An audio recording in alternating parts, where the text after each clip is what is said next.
take 5 minutes and grab some food, and then we'll start as soon as you guys can get back and get organized. Let's say, bro. Terry. Our Heavenly Father, we're thankful for the opportunity we have to meet. We're grateful for the opportunity we have to live in this great city. We pray this food will nourish and strengthen our bodies. We pray we'll use wisdom and understanding in our discussions this evening. We say this in my Son, Jesus Christ. Amen.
I have not.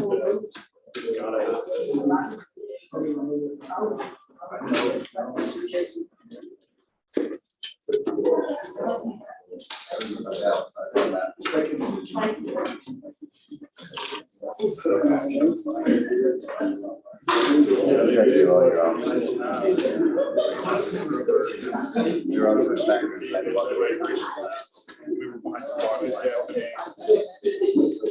about the only people. Yeah. They're like, candy. I'm like, no, I gotta go to the police house. So both your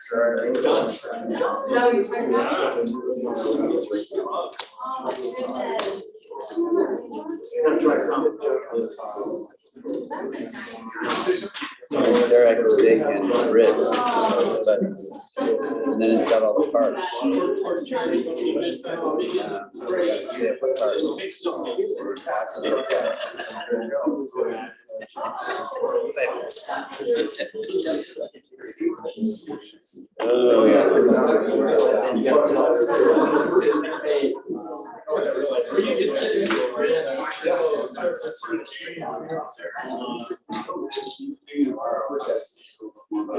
Even if it does minimize a small. What do you get? I got the steak and the ribs.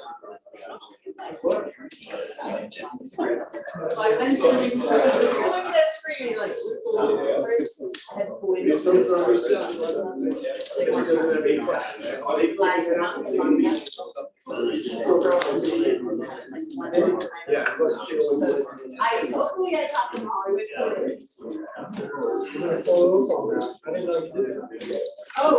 gonna have to be treat all. It's got bones. It's like it's like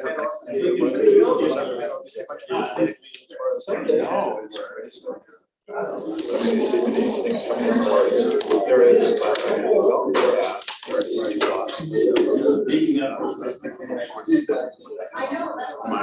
He done it. Don't do it.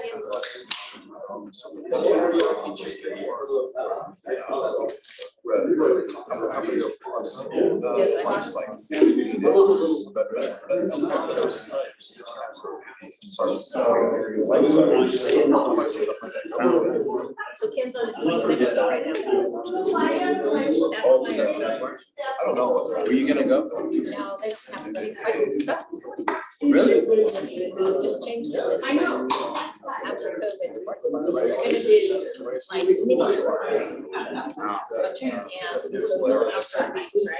For 3 weeks. It's terrible. Anyway. Now. I want you to go. Were you gonna go? Yeah, I'd like that.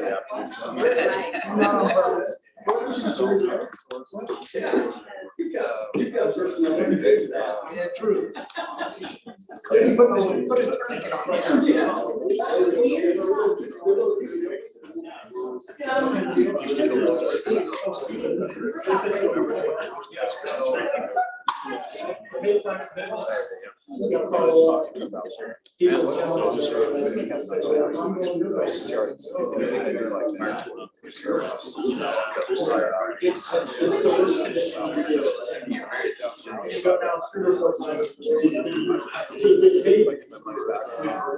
They don't know. They're talking maybe like October. I said, you need to sell your. Get out of here. I know I need that. They changed that. That you know, You do it by semester? There was just the two, I think. anybody does that anymore. No, it's easier. Guaranteed. Looking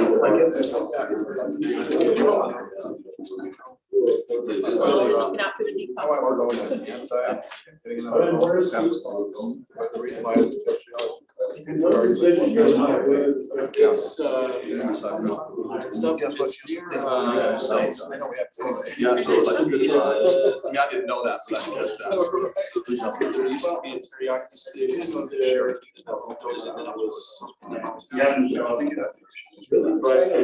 That's where I saw their sign. They may be somewhere else, but I did see a sign there. They got another location somewhere else. Brian, I can see. Face box, 1600 north.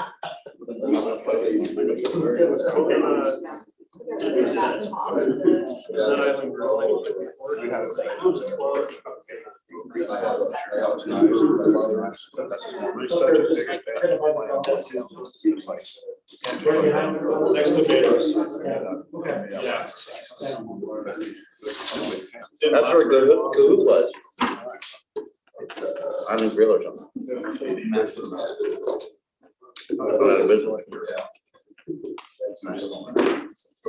Place. That's where the vacation is.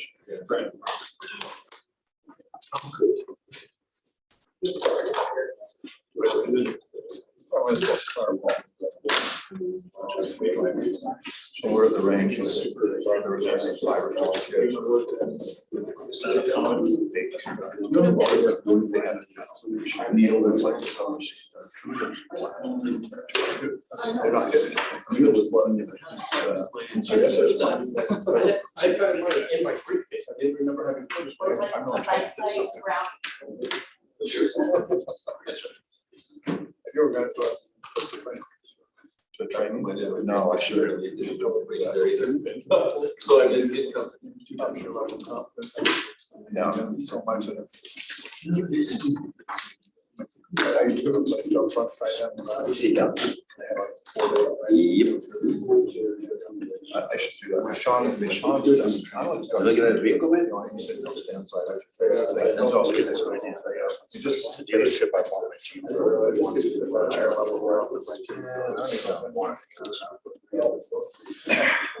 All right, we ready? You ready to go? We're ready. Okay.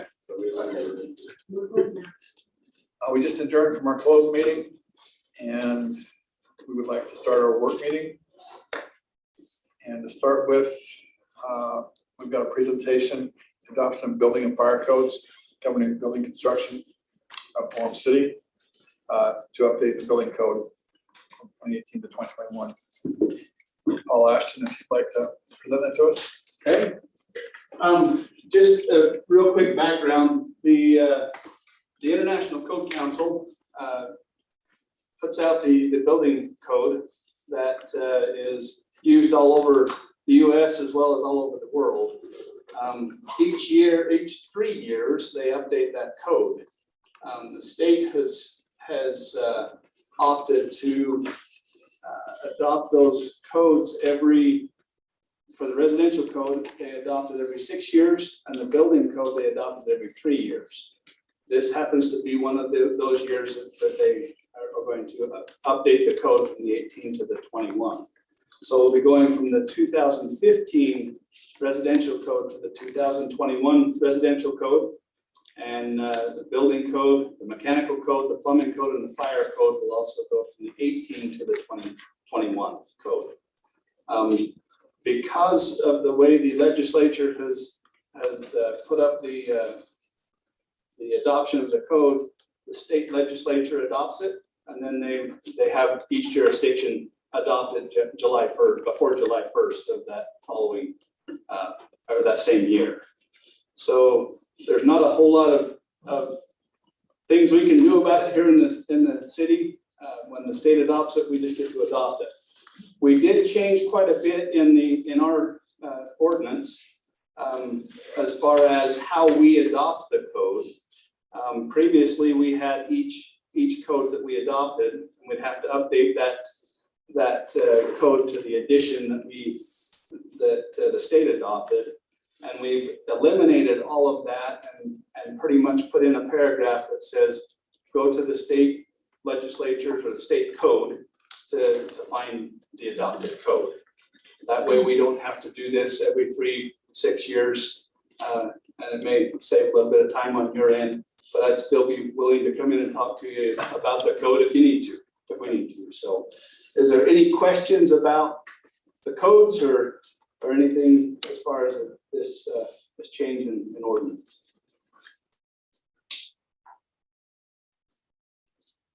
Did you see anything significant? Nothing significant in this code cycle. The next one might have some significance.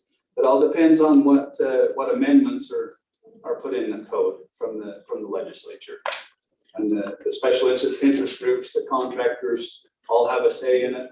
They get their lobbyists involved and make sure that we have a decent code when they do adopt it. Because there's something we should be, I mean, not need to give me specifics, but do we need to give you some help to pay attention to that on the legislative level? Yes and no. The energy code is getting out of hand a little bit. That's something that's in the 2024 code adoption. There's a lot of things that will be required by the ICC code book that will probably be amended out in the state of Utah. So as that one comes around and as we get closer to adopting that code, we'll probably want to watch that code, the energy code, fairly close. Mayor, if I could, I asked our division chief, newly promoted Derek Spencer, to show up to support Paul in this presentation. Derek oversees the administrative side of fire prevention, and I appreciate the working relationship the two of them have, because for our city to function properly, the two of them have to have a relationship that they do in supporting each other from the building and the fire code support. They really do make a difference organization for the entire city. So thank you both. Well, appreciate that. Any other questions?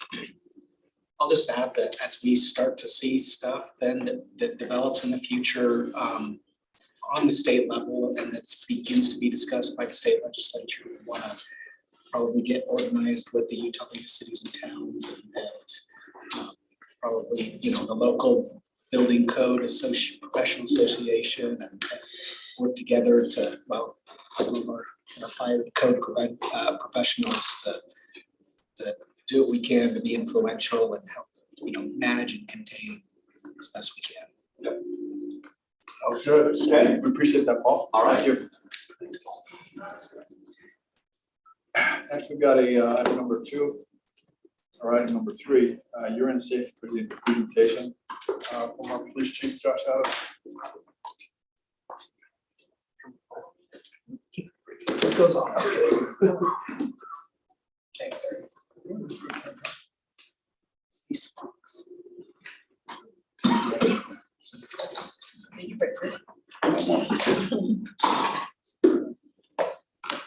Now, this was supposed to be the year-end recap last month, and thankfully, since school's been out, nothing's changed. So, we just want to, as a police department, we feel a high sense of regard and concern for the kids in our community, the schools that we're working with every day.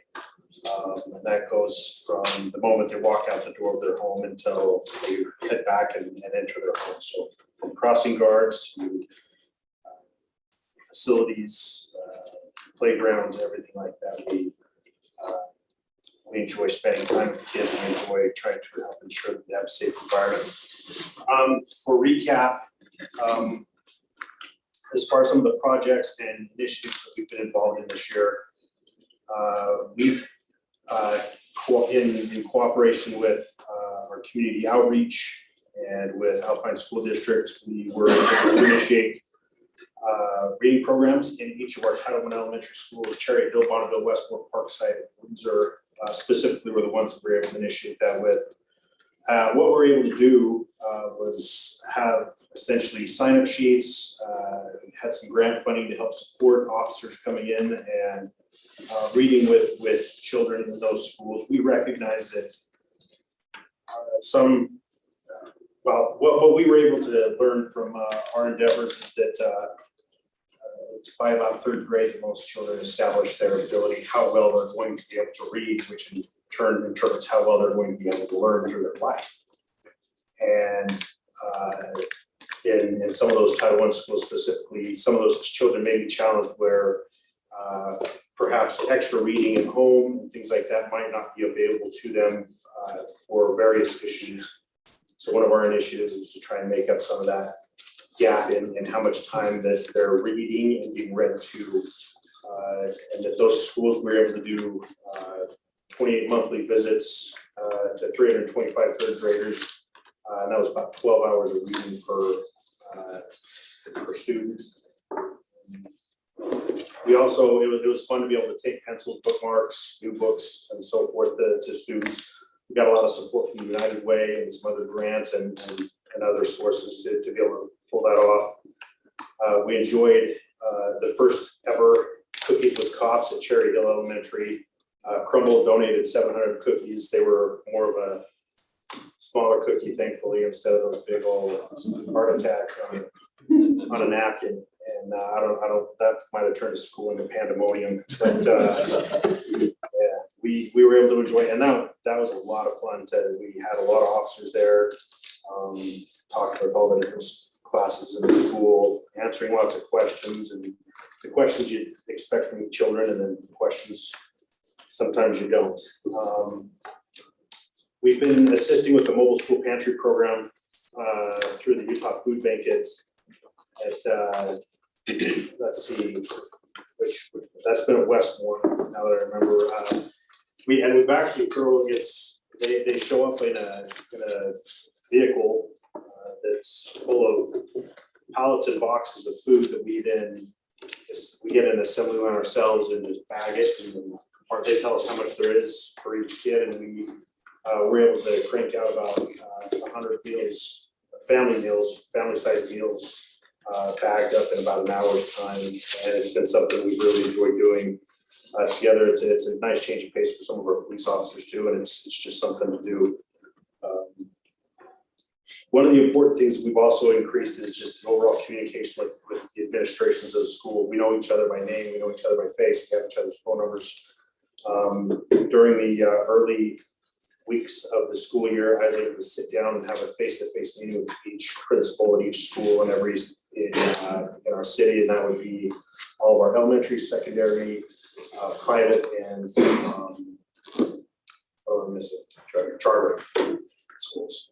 So it was great to be able to meet with them and talk about the one-on-one concerns that they have, and then to be able to put our SROs and interact with students, and also some of our COP officers being involved with those schools as well. And I'll touch more about meeting with the administrations here a bit. In our secondary schools, we were able to have a donuts with police event at Orem Junior that was 600 donuts donated by Macy's grocery store. We handed them out when school got out on an early day, and it was pretty fun to have a bunch of students. You know, there were ones that grabbed a donut and went on their merry way, but there was actually a lot of them that hung out. We talked and made some good friendships and interactions with some of those kids as well. Definitely worth our time and effort. We currently have 5 school resource officers working in all of our schools to support safety and wellness, supporting the administrations and so forth, and trying to create that safe and effective learning environment. And we've also gotten ourselves involved in various school spirit activities, from the Hope of America project that's put on by Emergency Freedom Fest every year, to having one of our officers, who happens to be a phenomenal break dancer, become a temporary internet sensation. She performed the halftime at the cheerleaders forum in high school. That was pretty, she's pretty talented. So, we've had some significant interventions, and I won't dive too deep into some of them, but there's reasons for the police to be involved with schools, to have more than just with the reading and treats and positive interactions. We did have a multitude of instances over the year where we were involved in more significant or serious police-related activity. There were several times where there were some threats of violence. There was actual violence. Some of them that were maybe a little more noteworthy to us was early this year, a man unrelated to Orem Junior High in any way and not with any intent to do necessarily anything there, went into the school with a knife in his hand, fleeing from a trespassing incident that we were looking for. The school was able to immediately initiate a lockdown, and we, within 90 seconds, we were able to respond and have that done. And the school was able to resume virtually as though nothing happened. In fact, most of the students didn't even know. They figured it was just a drill. They didn't know anything significant had happened.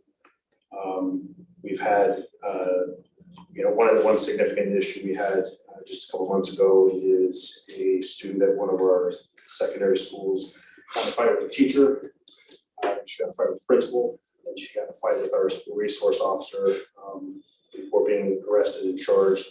And there were some significant injuries even to the officer that was involved in it. It was a pretty out of control, hectic situation for them, but they did do their job. They responded and they took care of things the way they should.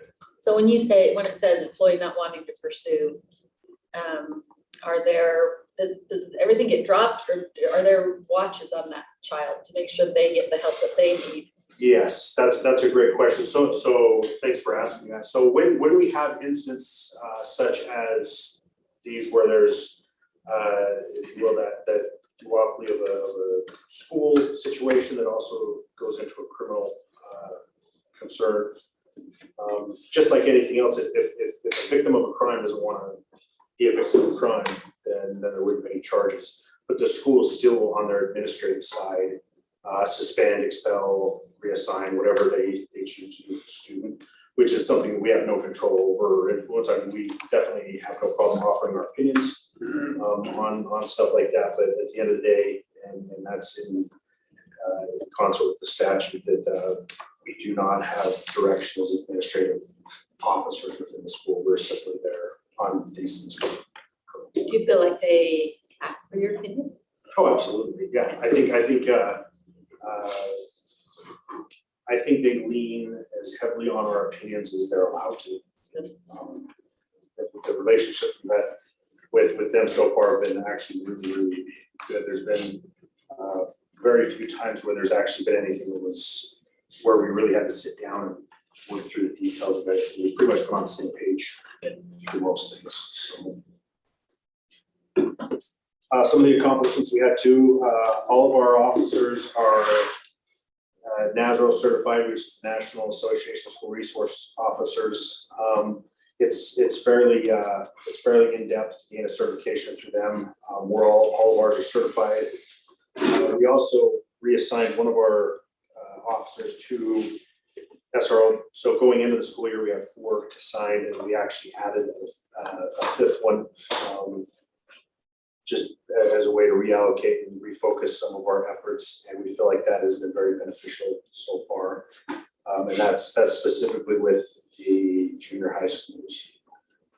We have established rapid response plans and rehearsed with every administrator, every school. Again, part of what meeting with all of the administrations is that we have actually walked them through what our anticipated active threat response is going to be. They're very familiar with what we're going to be doing.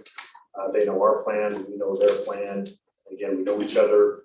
And we feel like if and when there's a situation like that, we have rehearsed and practiced a way to make that happen very well and as effectively as possible. They know where we anticipate certain things happening as far as collection points, where we would take the students, we have to evacuate the campus, everything like that. Those things have all been organized, pre-designed. And part of that rapid response plan is we've actually got a remote file. It's a drive file that all of our officers have access to on their phones, which has maps, phone numbers, key situations for every single one of these schools. So these are individual plans for every individual school. And so that's all accessible to every one of our officers in that moment versus, hey, anybody got a map, anybody got a key, anybody got whatever they need. Some of those things that have happened that have gained notoriety in the past and maybe some other areas, things that we've actively tried to work through and put, they're resolved, they're ready to go if the situation should arise. And we hope that all of the time that we spend, and we're actually this summer, all of our SROs are spending a significant amount of their summer break, if you want to call it that, revamping and revising these and bringing them up. So this will be an annual, we'll go through each school every year and go through. Obviously, we'll have administration that might retire or be reassigned to another school, stuff like that. So every school, every year, every administration, and go through those things. We've also had a great opportunity to be involved with the Partnership for Student Success grant, partnership with Alpine School District, United Way, Boys and Girls Club, various other public and private businesses. Our objectives being to increase kindergarten readiness and literacy and numeracy in all of our elementary feeder schools, third grade proficiency in language arts and math at all elementary feeder schools, high school graduation rates to increase at Mountain View High School for English language learners, 8th grade proficiency in language arts and math, one junior, physical and mental health across Mountain View feeder system, which is Cherry Hill, the Westmore Bonneville Elementary, one junior high, of course, Mountain View, and career readiness skills at Mountain View High School. This has been, we have several meetings throughout the year, projects, we talk through things, we talk about individual children and stuff, and it's been interesting to be able to lend in our insight with where we can on some of these opportunities. And again, for us to be able to dive in, with the objective third grade reading proficiency, like, hey, hopefully all our officers can read at a third grade proficiency level too, so they can lend in and help out as well. So, but it really has been, it's been a thrill to be involved in something like that. It's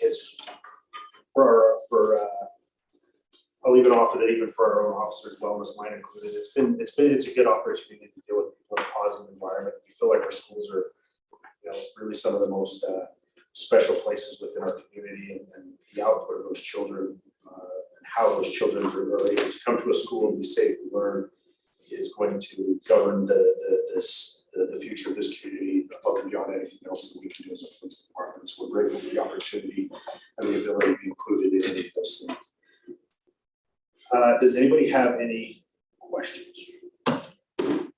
Yeah, so I was just curious on that. If you go back, I don't know if you can go back, the previous one right there. Yes. So those partnerships, I'm just curious what that looks like, how those come together, that you work with them to, you come up and set us a goal, like item number 3, high school graduation rates for English Yes. learners.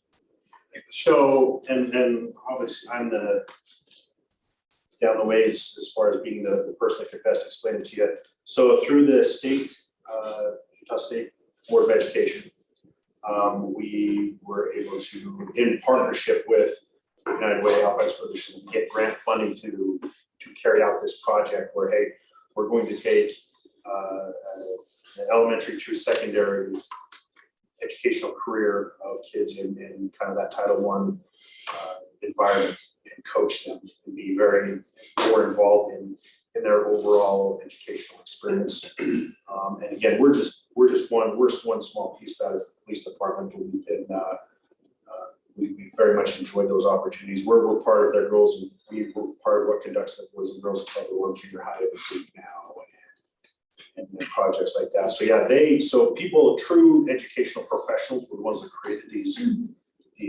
mileposts and objectives. And then work with them. Yeah, we're just hitching our wagon to them and lending where we can. Yeah, I mean, most of the, when they start talking in metrics like that, it's great to me.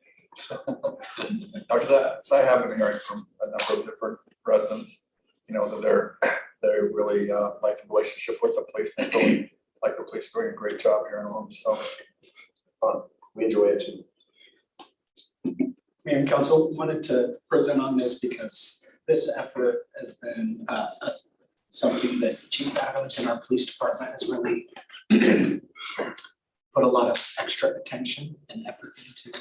And it just perfectly aligns with a couple of your core areas of focus in terms of community focused government and safe, livable, connected, engaged neighborhoods. Of course, our schools are community centers around the city and community centers for the neighborhoods where they're in. So we often have Chief Adams or someone from our police department talk about some of the goals or the efforts that they're going to do at the beginning of the year. So I thought it'd be good to have them kind of come back and report on how this last year went. So that's some of the reasons why we wanted to bring this presentation to you today.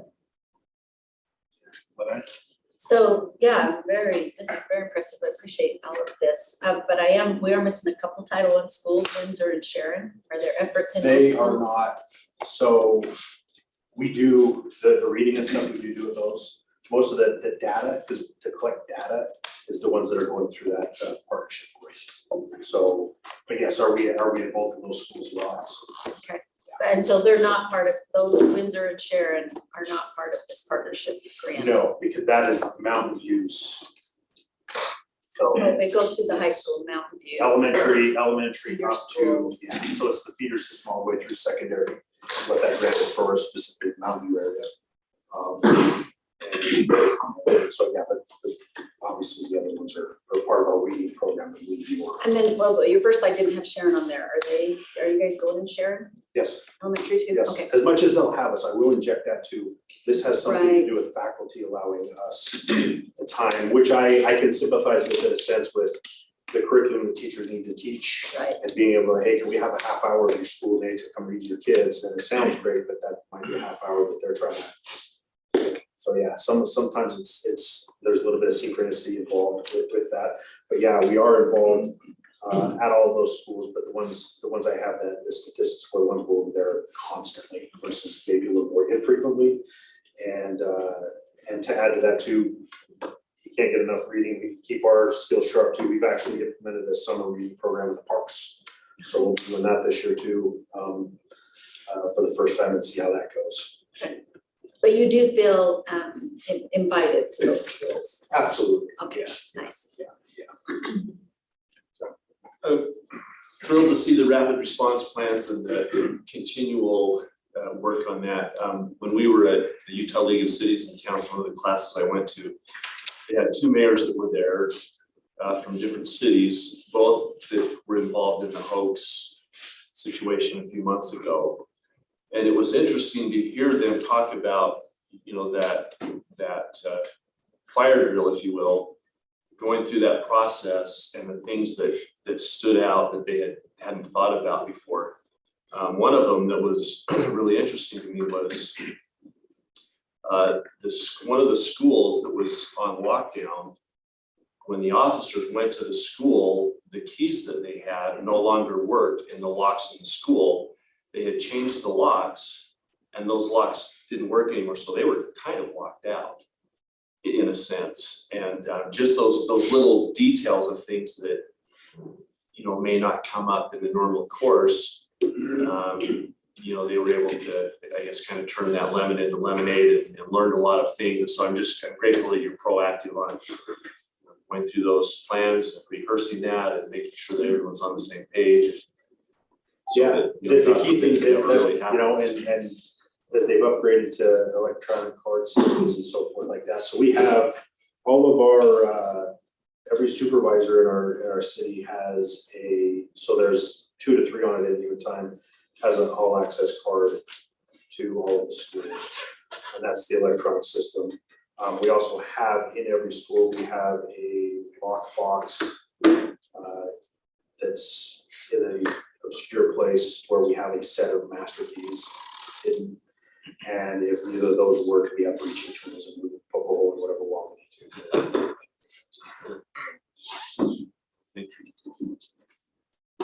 Any other questions? Thank you, Josh. I appreciate that. Appreciate all you do. Item number 4, amending Article 2-34 of Orem City Code, Orem Neighborhood Commission. And Matthews will present. I don't have a pretty PowerPoint, I would just talk to you, so. Well, thank you for having us today. Steve Earl and I have been working on this with Jeff and Lene, and they are assigned to the Orem Neighborhood Commission. As you know, we have the Orem Neighborhood Commission, we have 9 commissioners that represent the 9 neighborhood districts we have here in Orem. And we have been talking about how we can get more people involved in neighborhoods and more information out in neighborhoods. And so we are proposing today that we change the Orem Neighborhood Commission and add members to that. So we're looking at adding 2 per district. Some of our neighborhoods have 3 neighborhoods and some have 2, but we felt like 2 per district would be good. And so that's kind of what we're proposing today, is to create another representative of each district. We ran into some issues with people not being able to come to meetings, so we felt like that would be a good, someone else to represent. We also had a situation in one of our neighborhoods, one of our neighborhood commissioners left, went on an LDS mission, and we've had great applicants, and we're having a hard time deciding who to put on that in that neighborhood, so in that district. So that's kind of what we're proposing today, is just to change that. So it just basically, it would be 2 instead of 1, and then it would just become an 18-member commission instead of a 9. That would just change the quorum numbers just to meet that. Real, pretty simple. So that's what we're just wanted to let you know, that we want to propose that, and then we'll start getting that out there to see who else wants to be part of our commission. Any questions? Can you just describe a little bit what the neighborhood commission does? Yeah, so it's a little different than, the former neighborhood share program. It's more of a higher level commission. So we bring them together about quarterly when we have an issue or something we want to talk about. So say, like when we started NIT, when we started neighborhood improvement team, we brought them together and said, is this a good idea? Is this something that you would support, neighborhood wide or city wide? And so they gave us some information or gave us some ideas and suggestions on, NIT. We've talked to them about our new grant program that you guys know about, our new neighborhood refresh and our business safety and security grant program. We brought that to them and got their advice on that. So it's kind of those higher level kind of things, but also they have the opportunity to share concerns in the neighborhood. We're able to address those concerns as well.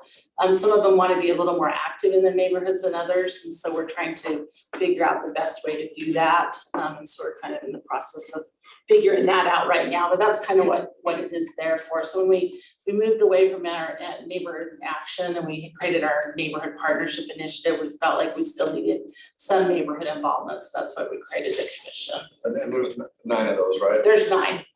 So they were each nominated and then vetted and selected. We've had a couple of transition off for whatever reason and had to add some more on. So that's kind of where we've been at. We have really great commissioners, and they like to be involved, and they like to tell us how they feel about things. So, yes, Terry. So just to comment, usually in life, it's like, don't tell me about yesterday, tell me what you're doing today. I want to talk about yesterday. I thought what you did this last week with the Orem Fest was amazing. Oh, thank Every you. time I went somewhere, there's Kenna. I go to the pool during lightning, there's Kenna. I go to, the car show, I go to everywhere I went, so. She had herself. She just Thank you. must have slept, did you sleep in a cot I somewhere? felt like, I think Pete and I might have tried to. And Pete was the so, same, but yeah. just thanks to everyone, but I'm just, because you're sitting front and center, I'm just gonna say thanks, Kenna. Thanks, for what thank you you, and thank you for all your support. It was an amazing week. We're still tired. We're still trying to catch up on all of that. It was a long week, but it was a fun week. We saw lots of people and I thought it went really well considering, there's always those kind of scary times, like, are we gonna have fireworks because it's too windy? But we always seem to have them, so that's a good thing. So I appreciate that, Terry. Thank you. Any other questions? All right, thank you. Okay, thank you, Ken. You. Maybe just to be clear, so we would bring back this ordinance change at our next council meeting, like normal. Before we bring something to the regular meeting, we want to bring it to this work session, to introduce it to you, make sure there isn't anything else that you want us to consider or discuss. Sounds good. Item number 5, just Teresa.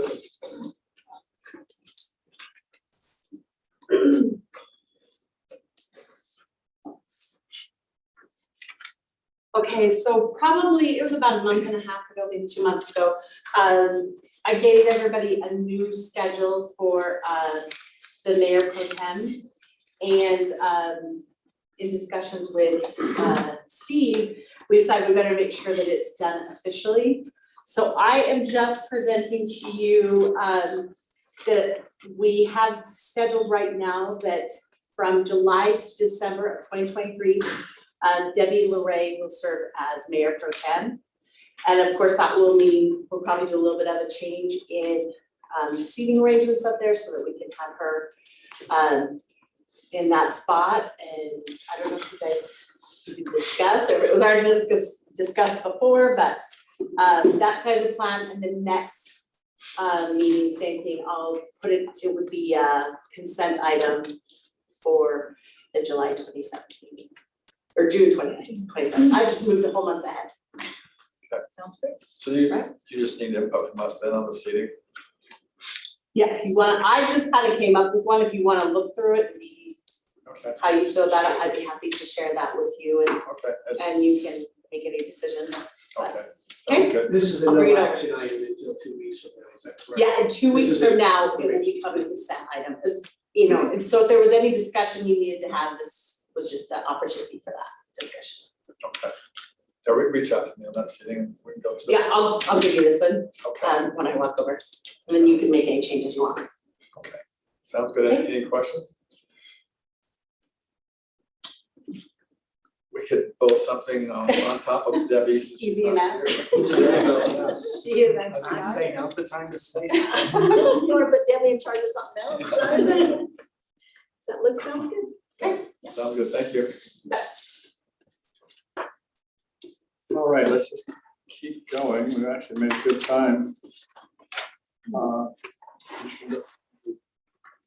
just gonna go through the agenda review. Terry, like to do a report for your Yes, I've got a councils. PowerPoint. I have something, just kidding.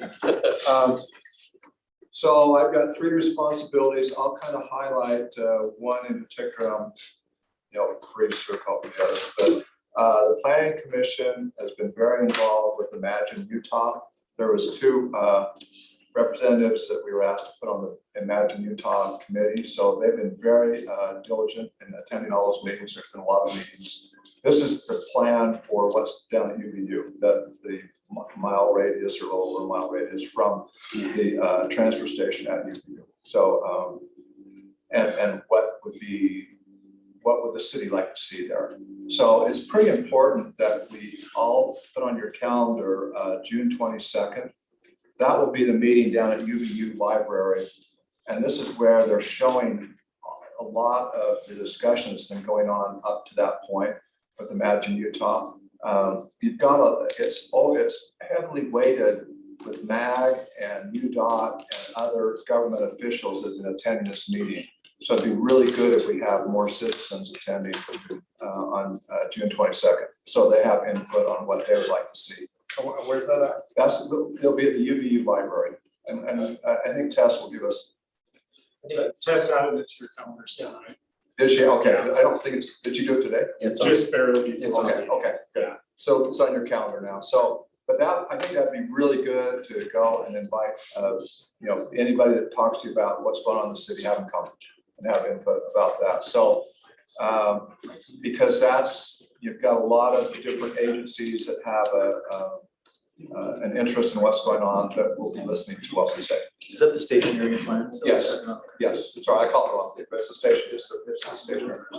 So we had an event where we all went down there, walked across the bridge and looked over all the property. Yeah. But, oh yes, we did this as city council. But anyway, so that's very involved with that. Also, another issue the Plan Commission is dealing with is the transportation plan. And they've spent a lot of time with that, going back and forth on things they like and don't like. And so as a council, I think we need to do the same. There was talk about a possibility of having the Planning Commission and the City Council sit together, talk about the Planning Commission. And my feeling about that, and talk to the mayor about this, is we don't want that at all. The Planning Commission is very independent. And I talked to Steve about this too, but they're very independent. We value what they come up with the transportation plan. And then when we get that, we as a city council will, come up with what we like to and listen to what they came up with. Just a FYI for anyone that may not be aware. So at our last transportation commission meeting, Planning Commission joined. Yeah. And they came and we had a very spirited conversation, and a lot of, I think, insights were gained from both sides of who does what. And I think the Planning Commission was able to look at what the Transportation Committee is looking at, and vice versa. And it was, like I said, it got a little spirited at times, but I felt like it was, all in all, it was a great meeting to have those two entities there together and kind of see things from a little different perspective. And by the end of the meeting, it was, I think everyone felt really good about who they were and what they were doing. So thank you. Yeah, several of them talked to me about their experience and what they felt about that meeting. So anyway, that's coming up on the 22nd. Let's see. Utah Lake Authority is another area where there's a lot going on right now. We have another meeting. We have meetings monthly, plus committee meetings and other things, and a lot of voices, kind of like the transportation. A lot of voices wanting different things in Utah Lake Authority. So and so I go represent the city and I listen to the different voices. I've been in people's homes, had dinners with people that want to explain to me their concerns and what they feel. So I'm very involved with doing that. And that's still a work in progress. That's it, Mayor. Okay, well, thank you, Terry. Those are heavy deal with this. We appreciate Round your fun. efforts. Yeah, we appreciate your efforts. Okay, moving on to just going through the agenda. 6 p.m. regular session. We'll have invocation is Phil Murphy, Pledge of Allegiance is Miriam Murphy. I'll introduce those folks as I ask them to come. Well, can I interrupt you for just a moment? Sure. Teresa, would you mind setting, I don't know when I'm in charge of this prayer and pledge again. Is there a doc that we all can refer to, or can you send that to us? And the message, the monthly message, all of that? Yes, Okay. I'll send them all again. Thank you. And we've got Mayor, item number 6, Mayor's report, items referred by the council. We're gonna have recognition of crossing guards. Who's gonna lead that?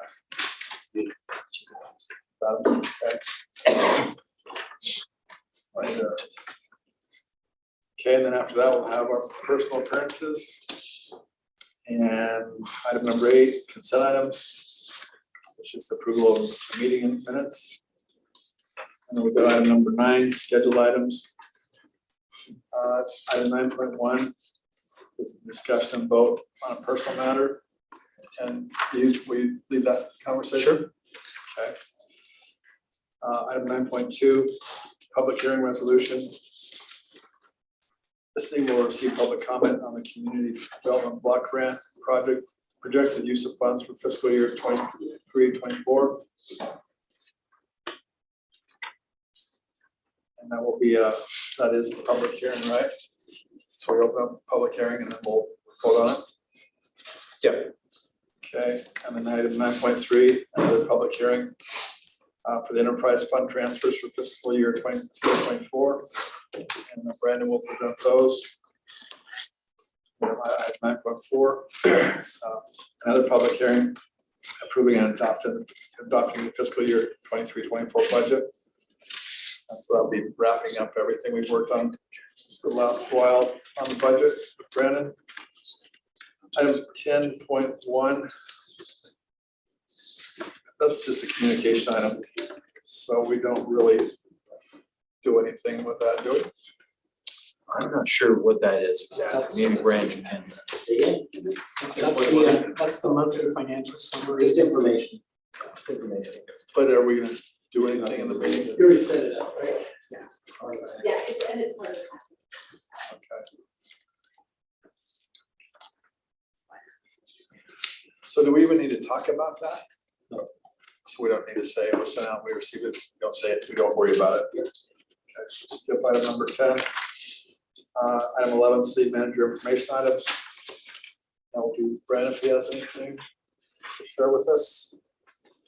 And then item 12 will adjourn to a meeting of the Orem Redevelopment Agency. And we'll have our RDA consent items. And we'll have our RDA scheduled items. And that will be another public hearing to approve and adopt fiscal year 23-24 budget for the RDA of Orem. Item 15, adjourn to a meeting of the Orem Special Service Lighting District. This is kind of a repeat of what we did a few weeks ago. We're just voting on everything. It's deja vu all over. Insert the word. From here. Exactly. So we'll approve the SSLD meeting minutes. We've got another public hearing. Approval and adopt fiscal year 23-24 budget for the Special Service Lighting District.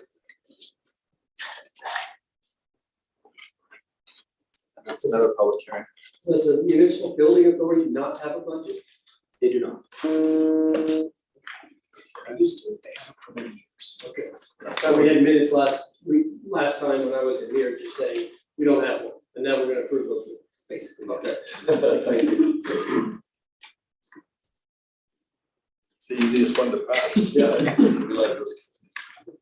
And then we're gonna adjourn another again to the Orem Municipal Building Authority.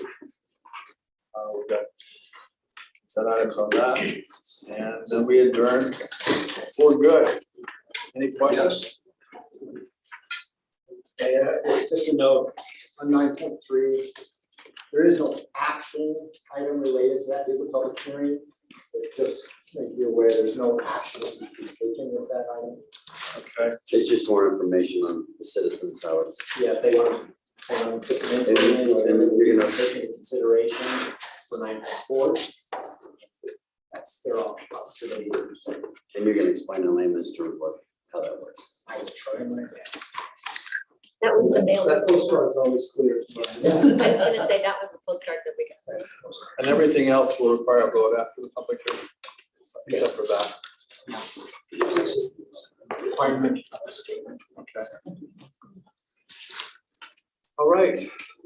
We're good? We got any questions? That was a lot. I gotta rest. Well, here's the meeting. So, Mayor, just want to make sure everything. Close to our meeting, I'm not gonna say something that embarrasses us or anything. Yeah. I mean, I'm assuming I'm good, but Yeah. I did draft up just a preliminary resolution. Do you want to just look it over real quick? I didn't include, that's me, just because we were Okay. So, yeah, so as far as going through that, I mean, what do you think is the best way to manage that? As far as Well, I was gonna ask you that, would you prefer to do it? I can introduce it, or if you want to introduce it, that's fine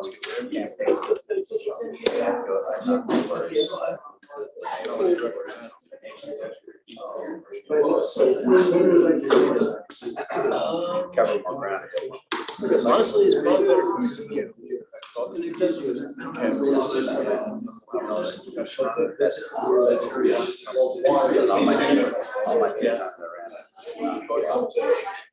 Yeah. So it's like we have our conversation.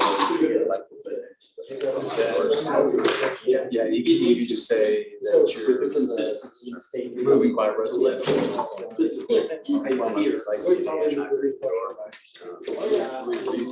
No, that's just sort of the name of the game, so we were to work.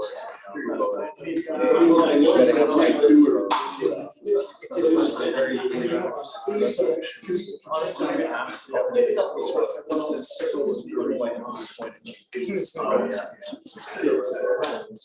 So we don't have to be, which I just thought. Yeah.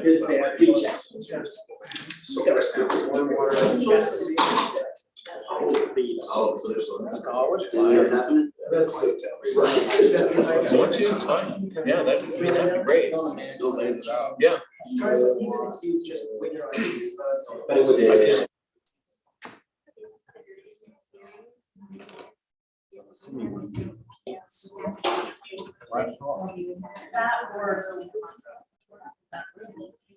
Oh, I thought that was. Sometimes.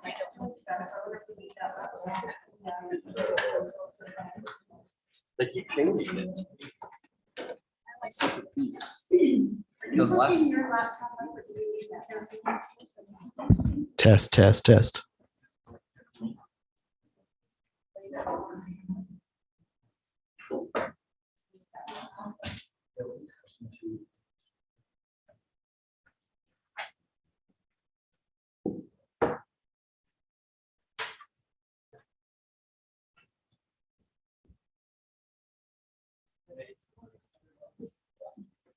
Where are you going? How's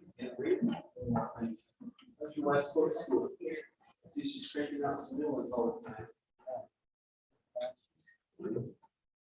Always working on. That's good. Yeah.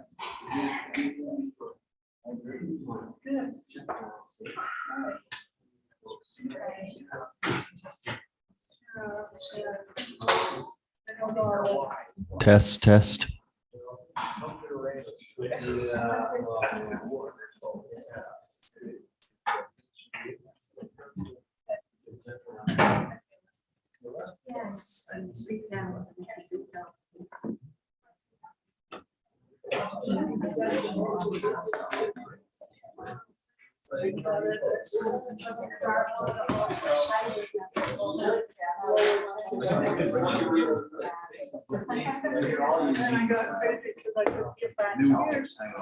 I know that voice.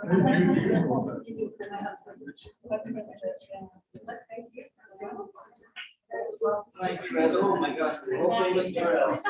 Good to see you.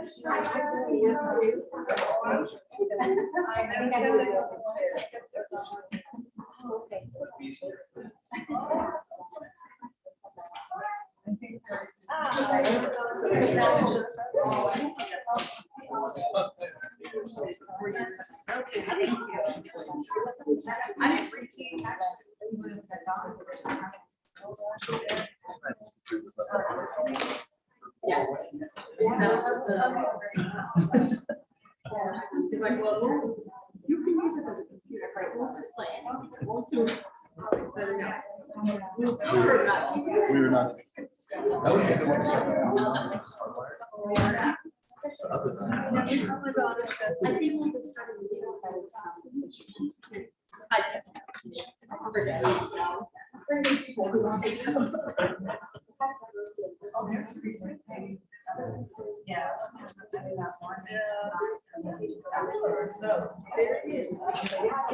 So I did like parts of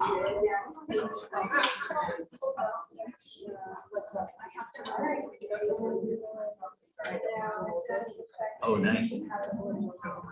You follow the party. Yes.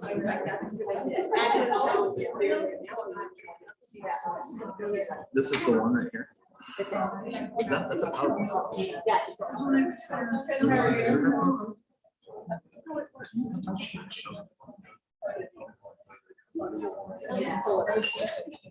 Oh,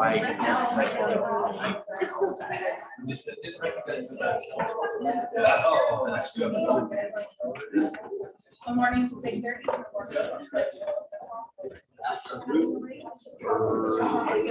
You never know when friends are going. They come. Never know when friends are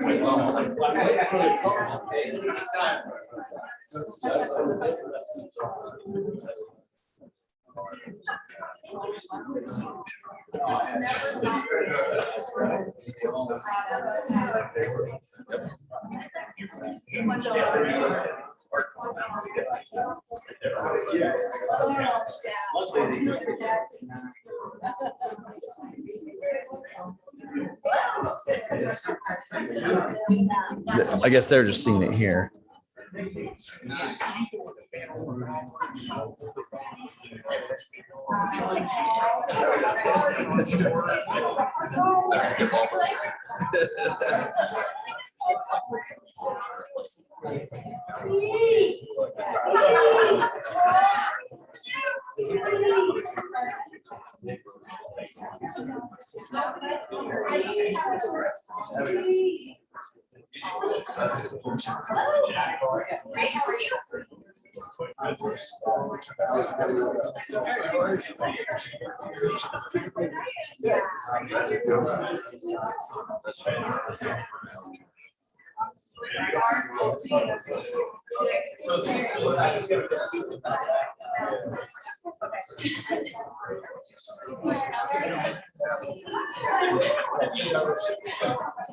I got a hold of John. I think you put over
Good to see you. How are you?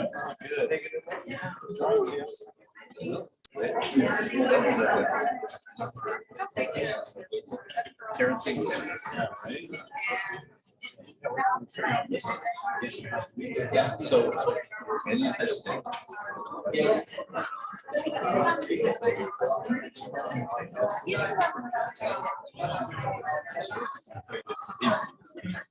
So many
You did awesome.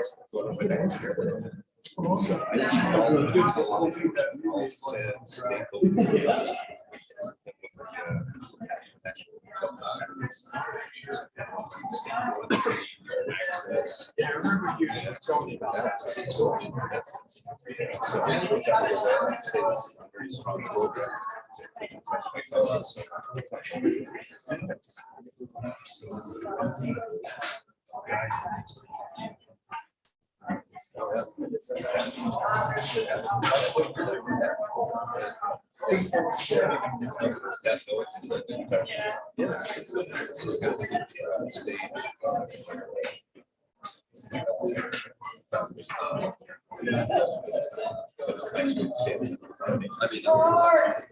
Yeah.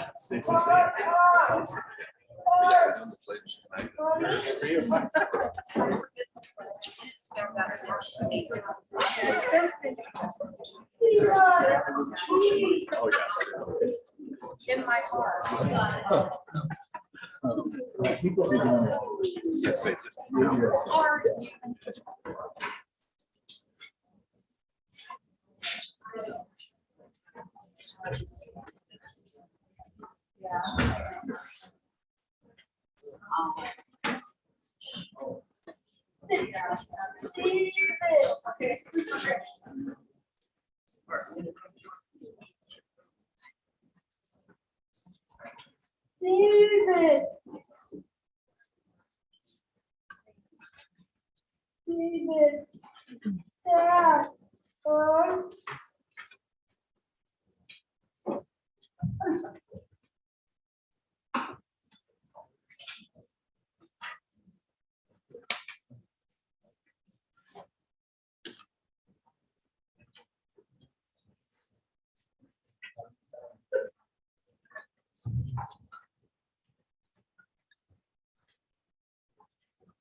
We'd like to welcome everyone to our city council meeting tonight, and we appreciate you coming.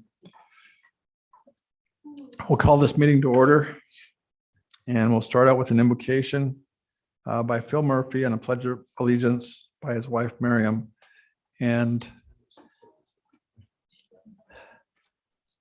just to say something about Phil and Miriam, they've been very active in our community for a long time. They're very hardcore Orem supporters. Phil is a retired policeman from Orem, and yeah, we appreciate all you do as citizens. But Phil, if you'd like to come up and give our opening prayer, thank you. Our Father in heaven, we are grateful this evening that we can meet as citizens of this city and this beautiful community. We're grateful to come and be at this meeting, and that we are blessed to live in a country with the laws and the ordinances that allow us to meet and to have discussions like this. We're grateful for all those who serve within our community, and for our first responders, and for all city employees, and especially some of those employees tonight, they're going to be recognized. And we want to extend our appreciation to our city council members and for the time and effort that they put in to represent the concerns and the needs of this community which we choose to live in. Would ask a blessing tonight that we as citizens and of this community can respect one another, and that as topics and items come forth, that the city council members will have an open mind and ear and be able to take the items that are discussed and go forth and lead and make decisions with discernment and with everybody in mind, and that concessions and compromises can be made, and that is the foundation of our country. We'd ask a continued blessing on us as citizens, that we can continue to go forth and to show service and kindness to one another, and that we can truly make this community one that makes everybody proud and appreciative of what we have here in this beautiful state and the city that we have chosen to raise our families in. And again, we're thankful to meet tonight and ask for these blessings in the name of thy Son, Jesus Christ. Amen. Thank you, Miriam.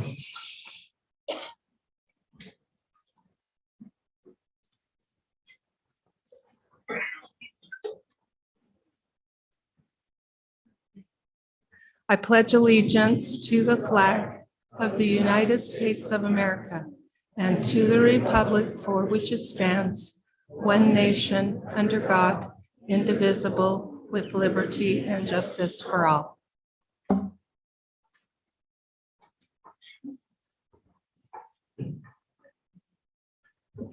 Thank you, Miriam. We've got an award or recognition we'd like to do tonight for our crossing guards. And we've asked Chief Adams to come up and make that presentation.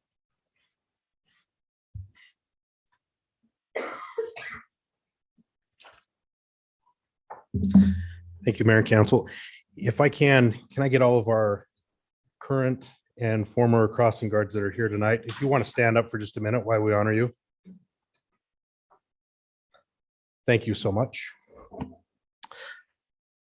I'd like to introduce you to a sampling of what I would consider to be our quietest and most efficient workforce within the city. The crossing guards we have, when we talk about school safety and we talk about the issues that face our children, these men and women very much, very literally, escort these children across the finish line to that campus to and from school every day. They leave their homes to go to school, and it's these folks that make sure that they get there. Our individual crossing guards spend a significant amount of time in the right-of-way, the traffic right-of-way within our community. We raise our kids to not play in the street and so forth, but then we have our crossing guards that we pay to go play in the street. And they do a very good job of doing so with, and at the same time, taking all of those kids that we tell not to be in the street to safely across the street. We have 37 total crossing guards working for us in the community. By background, so in Utah, by statute, public safety is responsible for those right-of-ways, those child crossings for schools, versus in some other places where it may be the school district or something to that effect. So we enjoy having that opportunity to have 37 crossing guards. We have in Orem, there are 29 designated crossings that they staff each school day, and that for a total of 76 different crossing sessions, if you will, at the individual schools to help get kids to and from school with safety. If there's a snow day, the school district may cancel school for a school bus, but they never cancel school because the road's covered in snow and ice or it's raining.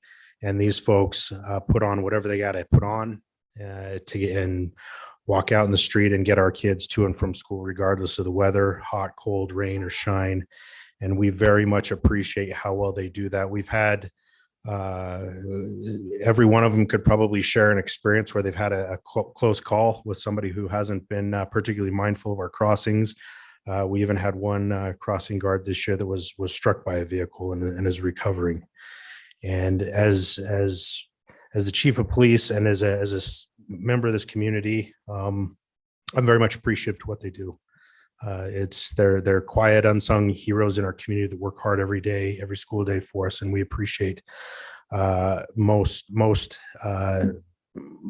than anything their willingness to do so for the reward they get themselves. I mean, they are compensated and so forth, but I think it's a spirit of volunteerism that brings them out every day to do their job, and we appreciate that. And after this, we're going to excuse them to go over to the police department. We're having a little year-end barbecue for celebrating getting all those kids to and from school. And I'd also put in a plug if anybody's looking for a little something to do part-time. It's a great opportunity to serve in a community. So thank you.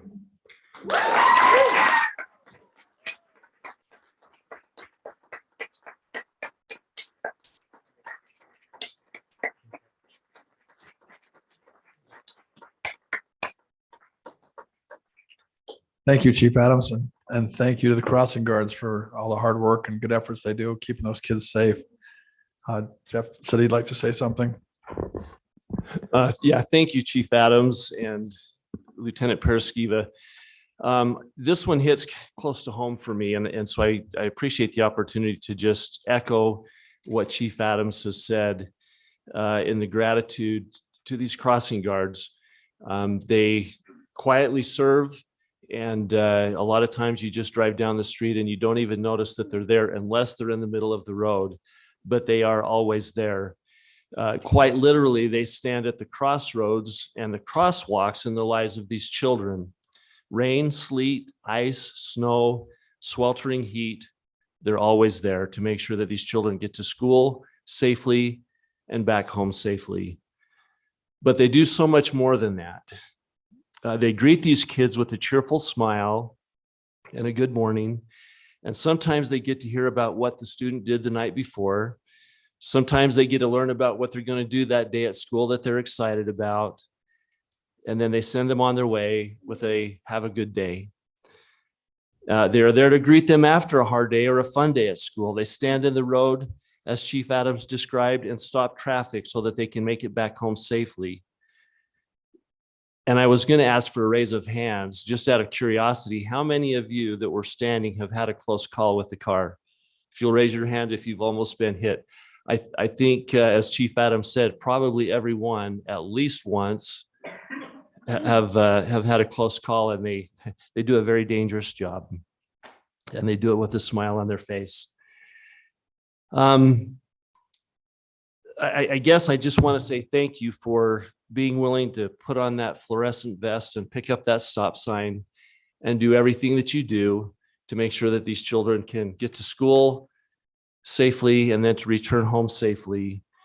And I think the most beautiful thing, I was talking to one crossing guard, and she was telling me that one of her little children that she helps cross every day calls her a lifeguard, not a crossing guard.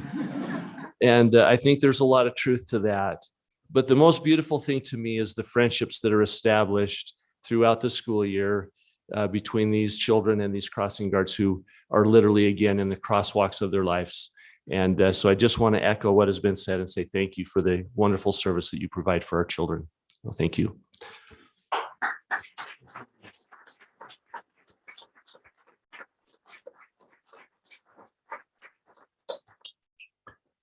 Thank you. And Chief Adams, did you say that they needed to be excused to go to a barbecue? Yes. Okay, so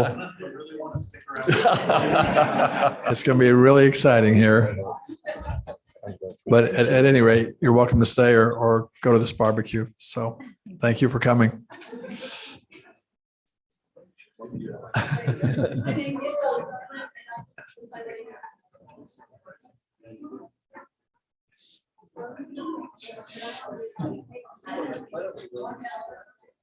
I've had to earn every one of those.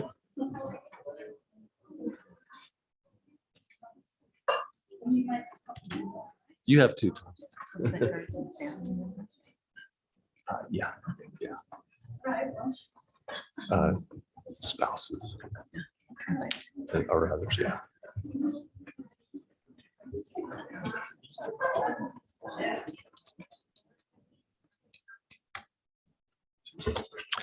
All right, we'll move on to personal appearances. I'm not quite sure. I'm going to leave it up to, there's only 2 people that signed up for this, but we've got several public hearings tonight to go through. And so I'm not sure if Vic Morris, if you were here for a public hearing on CBDG or public comment, but right now we'll do public comment and then later we'll do CBDG. So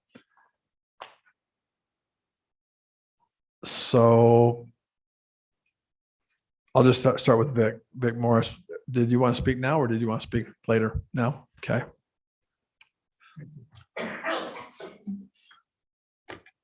Just want to offer our appreciation of Rocky Mountain University Foundation, Rocky Mountain University to Orem City for the support we've received over the years, CDBG support we received for the Community Rehabilitation Clinic. And just wanted to give a really brief report on that. Since we opened in 2014, we've had about 1,000 citizens from Orem come through that facility.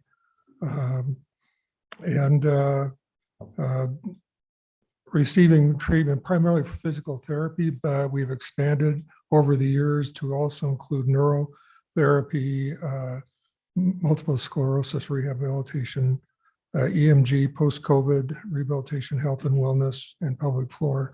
So a lot more services that are provided there now. Over those years, the Medicaid equivalent that we have provided pro bono to the patients from Orem comes to about $530,343. And we really, really greatly appreciate your support and hopefully continued support. Thank you. Thank you. Next, we've got Gloria Herndon.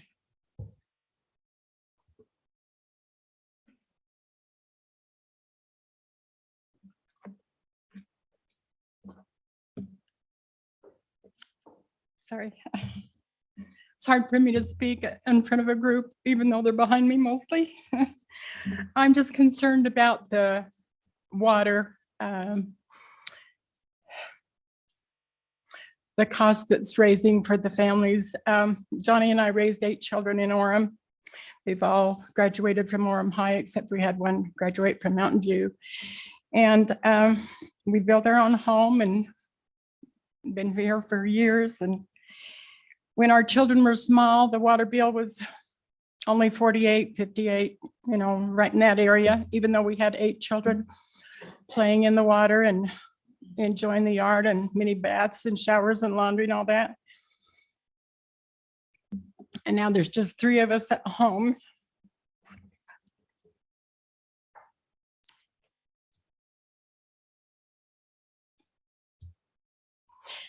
Sorry. And we're on a fixed income because we're retired. We pay all of our own bills and budget the best that we can. And some days we feel like we have no right to have a yard because we can barely afford the water to water it. And then we wonder if we do keep it all green, are we going to be able to feed ourselves? And I don't think it's fair that the water keeps raising. I understand you've got base rates and sewer rates and storm and all that listed, but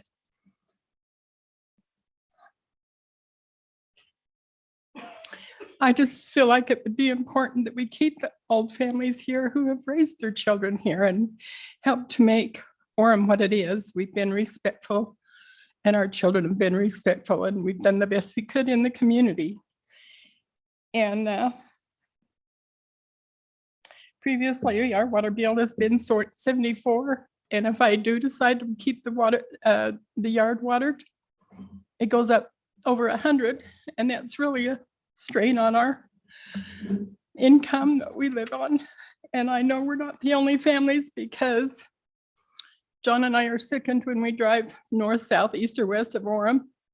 It's not the beautiful city we remember when our children were younger. There's so many families that are poor or elderly and their yards are burning up because they can't afford the water. I think it should be brought down a half or a third in some way so that you can help these families. Thank you.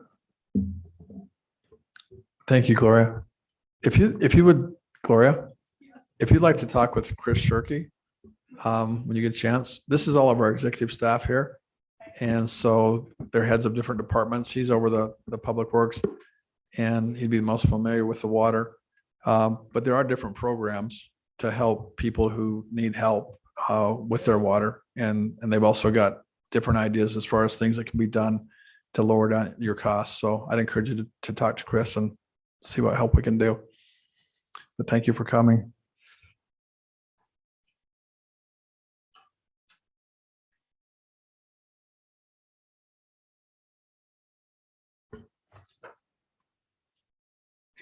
Okay, let's move on to item number 8, consent items. And this is pretty straightforward. This is just approval of the meeting minutes. Would someone like to make a motion? I'll make a motion that we approve the meeting minutes of May 16, 2023. I'll second that. Aye. Aye. Aye. Aye. Aye. Aye. Deborah LaRace. I said aye. She's up in the clouds right now, but she voted yes. Okay, thank you. All right, going on to item number 9.1. Earlier today, we had a closed meeting to discuss some of these items. And essentially, what we've been discussing is to change Brenn Bybee from the acting city manager that he's been for the last 6 months to the full-time city manager. And just to start that, I'd like to have basically, we're going to have a quick conversation. We're going to have a vote to see where we want to go with that. And so I'd invite any city council members that would like to share their thoughts on Brenn and his work over the last 6 months and the possibility of him becoming a full-time city manager to go ahead and share.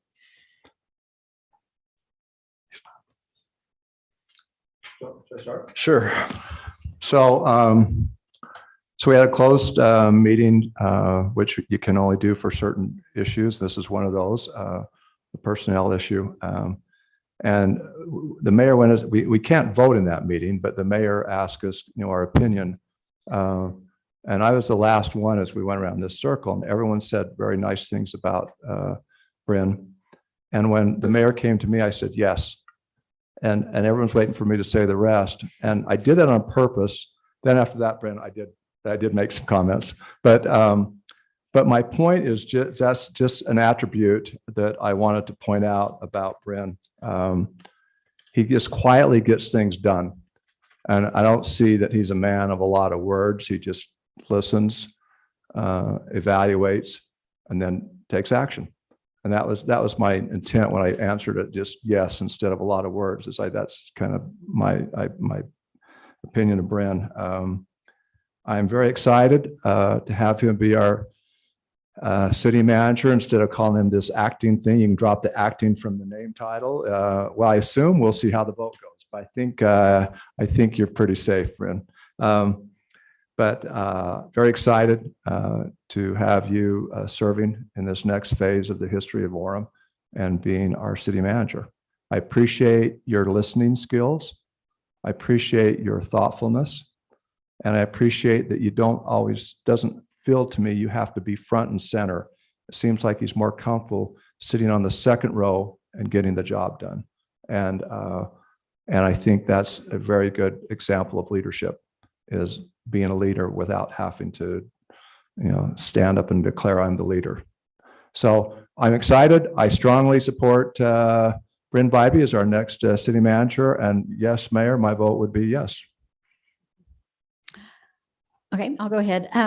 Yeah, I've really, I didn't know Brenn very well, just having been on the council about a year when he was in the position of our acting city manager. So I had some great opportunity to work with him on some different things. And my comment about him was, well, he gets things done, just as Councilmember Peterson just said.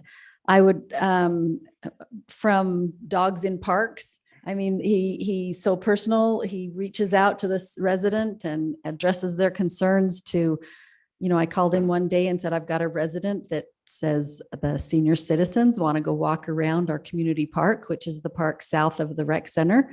This resident thinks that it would be a great idea if we could get some benches along that path. And this was just a few weeks ago, and I got a picture today from Brenn of our great park staff installing those benches in our park. And that just was amazing to me, because you always think government and you think it takes forever to get things done, but Brenn's been very responsive in that. We've also got a project I'm working on. Our Historic Preservation Commission is working on a Women's and Children's Memorial Park, and we're kind of working through some of that. But when I first mentioned it out in the parking lot to Brenn, he just got to work at it, and within 2 days had talked to me about coordinating with some of the different departments in Orem. So he's a doer. I strongly support him as our city manager. Thank you. Jeff? Well, I don't want Brenn to get a fat head from all of these compliments, but I do want to just add my 2 cents. I've been so impressed with you, Brenn, these last few months. I mean, I've known you for a few years, but it's been very fun to watch you grow and handle a very difficult situation. And I've marveled at how you have pulled people together. And there's something that I've noticed about Brenn. He's always asking, what can I do for you? And I'm so impressed with that. He has the heart of a service leader, and he truly cares about people. And I'm so impressed with that. He has a long list of qualifications, and I won't go into that, but I will express my complete support and grateful that you're here, and I will vote yes. Thank you, Jeff. Dave? Okay, well, Brenn has my full support as becoming the city manager of Orem. He has full confidence in his executive staff, and they support you. He truly makes Orem a better place to live and to work. And now he needs to move to Orem to make me happy. No, but no, I support him 100%. I appreciate what he does. And when we talked a while ago, I just said, Brenn, you need to be a little more louder, speak up, because you have a soft voice, and I think he's done that. So I know the executive staff is probably dancing in their chairs, but it's a long time coming, and I support you 100%. Thank you. Let me go to Debbie. Oh, sure. Thank you. That's her spot. Debbie, you there? Yes, I'm here. Brenn has my 100% support. I think he's been masterful as he's navigated these last 6 months. We have a very diverse personalities on the council, and I think he's been able to navigate us and support us. Of course, I'm so thrilled that the Jim Christensen playground has come to fruition, and I personally thank him for seeing that through. He has my 100% support, and I appreciate his listening ear. And I know that the exec staff and many city employees are supportive, and so I too will be voting yes. Thank you, Debbie. Tom? Mayor, I think part of the reason Brenn needs to speak louder is all of us are over 50 or better, and we need to be able to hear you. But I've known Brenn and his family for 30 years, since he was a young teenager playing soccer in school to a recently returned missionary I had the chance to visit with shortly after he got home, to going to his wedding reception, to watching him grow up, to having business transactions with him outside of the city. And I have had full confidence in Brenn's ability to step up to this for a number of months. And he has my support, and I'll be voting yes. Thank you, Tom. I'll just kind of bring this all together in that I probably worked the most with Brenn the last 6 months. 6 months ago, Brenn was appointed the acting city manager, and that was a difficult spot to be put in because there was a lot of things in motion. But yeah, after working with Brenn over the last 6 months in lots of meetings, and then working with him with his executive staff, I've learned that they totally trust you. They respect you. You're an excellent leader to them. And I've been very impressed with that. In the interest of full disclosure, early on, when you were the acting city manager, we wanted to go out to a national search and put it out there. But then after working with you, I felt like you were very capable of doing the job. But not only that, you knew Orem, you knew the employees, and you would be much quicker up to speed than someone from the outside. And then as far as you just check all the boxes. I mean, we talked about city staff. As far as the city council, there's an excellent feeling on the city council now. As far as if any of the members of city council need anything, they know they can contact you and you'll help them and be there for them. So I've got nothing but praise for Brenn and my interactions with him. And I'll just say on a personal level, even more, one of the most important things is that the city of Orem can know with Brenn, they've got somebody that they can trust and that cares about them more than anything. So I think you'll be an excellent leader. So with that, do we have to make a motion or? well, so we've got a resolution. All resolution. And unless somebody else wants to add anything, I'll read through this resolution and then we'll need to vote on it. A resolution of the Orem City Council appointing Brenn Bybee as the Orem City Manager. Whereas the City Council is required to appoint a city manager by a 2/3 vote of the full membership of the City Council. And whereas Brenn Bybee has been serving as the Assistant City Manager since February of 2014 and has been serving as the Acting City Manager since December 2022. And whereas Brenn Bybee has a significant experience in municipal administration and management, and whereas while serving as the acting city manager, Brenn Bybee has showed himself to be capable and effective leader and is well qualified to serve as the Orem City Manager. Now therefore be it resolved by the City Council of the City of Orem, Utah as follows. The City Council hereby appoints Brenn Bybee as the Orem City Manager.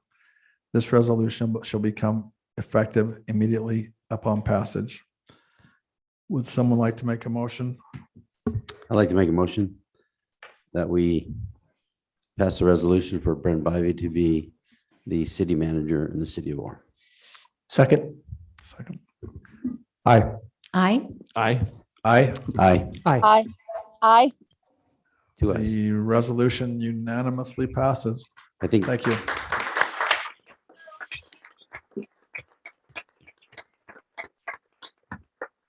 I think Brenn needs to speak, right? I'll speak right in the microphone. It is truly humbling to serve as the city manager of the city of Orem, which is my hometown that I grew up in. I was at the Orem Fest parade with my wife and parents, and as we were feeling nostalgic about Orem and talking about growing up here, we all kind of quickly agreed that while growing up here, that none of us ever thought once that I would ever amount to enough of something to one day serve in a position like this. But in all seriousness, I feel a deep respect for the strong legacy of leadership that Orem, that our community is known for. And I am very grateful for the confidence that you've expressed in me. And I do promise to give my very best, to give my full dedication in this role, and to continue in a spirit of collaboration and positivity, and continue to be a part of building a better Orem. I know I say it a lot, but I do need to say again that I am dependent on our employee team. You do have incredible, very capable staff here at the city of Orem that I am dependent on. And I am honored to work with them, and we are aligned with you in caring for our residents. And I am confident that all of us together can continue to make sure that Orem is a better place to live, work, and raise families. And I am excited and eager to serve and give back to the community that has given me so much. And I sincerely, truly thank you for the privilege to act in this role, and I feel like our future is bright. We're working together. So thank you. Thank you, Brenn.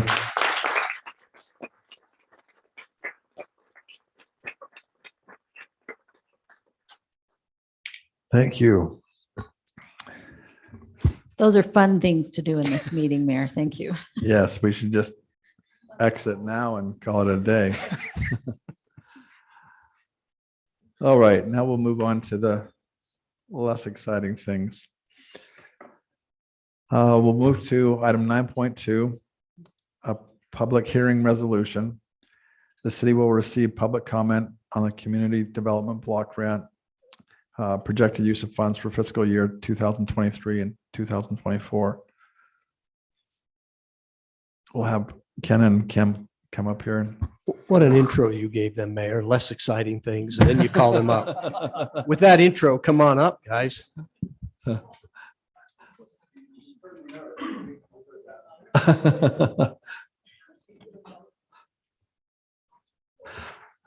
That wasn't personal, that was just in general.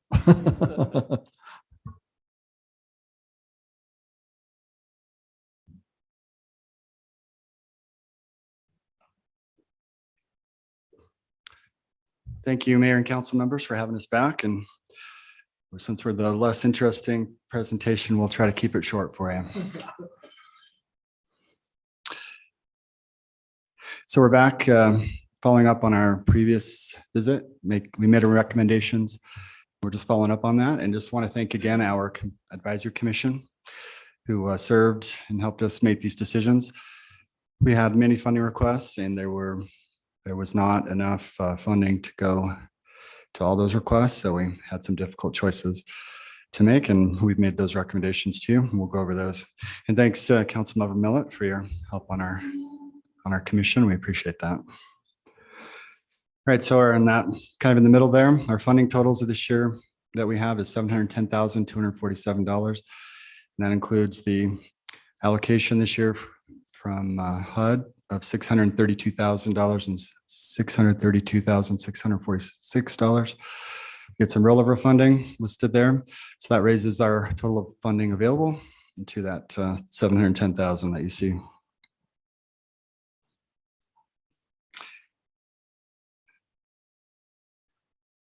Lost our slideshow there for a second. There we go. Thank you. All right, so here's our summary of recommendations again. So Orem Police Department Victim Services, we recommend $30,000. The Police Department's Homeless Services recommend the $1896. The next four that you see are joint funding with Utah County and Provo, so we can simplify the paperwork and the reporting requirements for these organizations.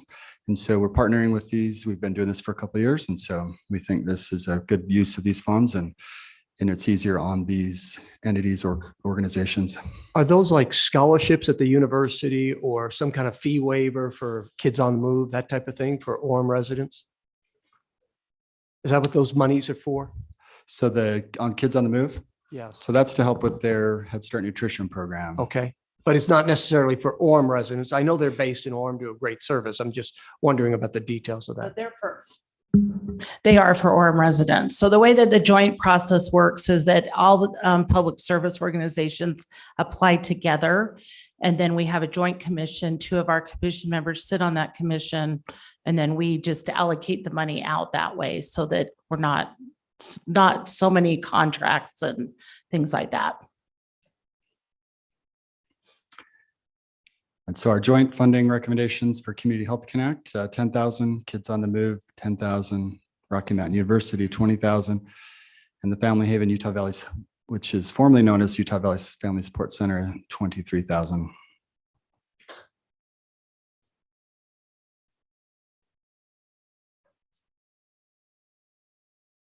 I lost my, thank you.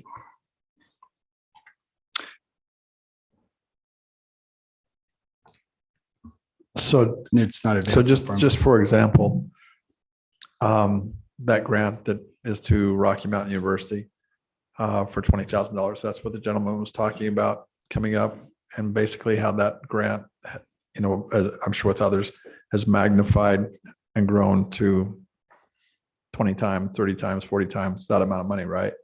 In actual benefits. So, okay, thank you.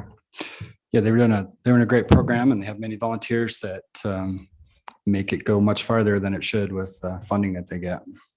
So that's how we're happy to support them and their program.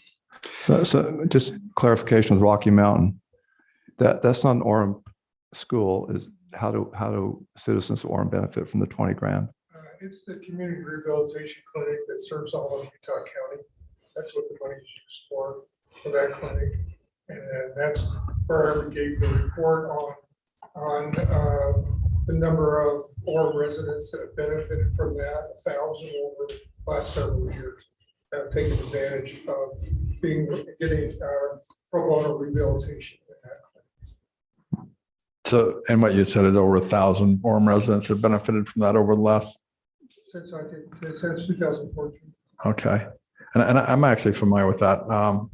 I didn't know this, but one of the girls that works for me told me that she brings one of her children there to that rehabilitation and uses that all the time. And she knows a number of people that do it. She's from Spanish Fork, so it really is a regional sort of a program. And all of the Orem money will be reimbursed towards Orem residents. So their care is reimbursed through, even though they're located in Provo, Orem residents go there, and then we only reimburse them for Orem residents. Right, correct. Thanks for advancing that slide for me. All right, so the next page here is the non-public services summary. And that first item, the City of Orem MAG CDBG administration. MAG is going to take over the administration of this program going forward. So that's why it's showing both City of Orem and MAG listed there. So our recommendation is to fund that at 126, the 529 that they need to cover those costs. And then the next item, the City of Orem, it's an economic development loan that the city's been paying back for several years now. And this is the payment, $103,000 that's required to be made. So we think the city ought to pay that and not, I was going to make a joke there, but I probably won't. But anyway, so the city should probably pay that. City of Orem code enforcement, we recommend $161,500. And then the City of Orem critical home repair and home rehabilitation, we recommend $100,000. And we've noted, Mayor Young, you wanted that to see if we can fund that higher in the future, and we certainly will make note of that. And the City of Orem neighborhood preservation, $30,000. And the City of Orem, the city asked for the money for park signage to update it, replace it. Some of the signage needs to be updated, and so we think that's a good use of these funds. So we recommend that. And then finally, Mountain Country Homes. They are developing a senior housing project in Orem, and they need some help with infrastructure costs. So we recommend this $30,000 help them with their project. And there you can see the total of those.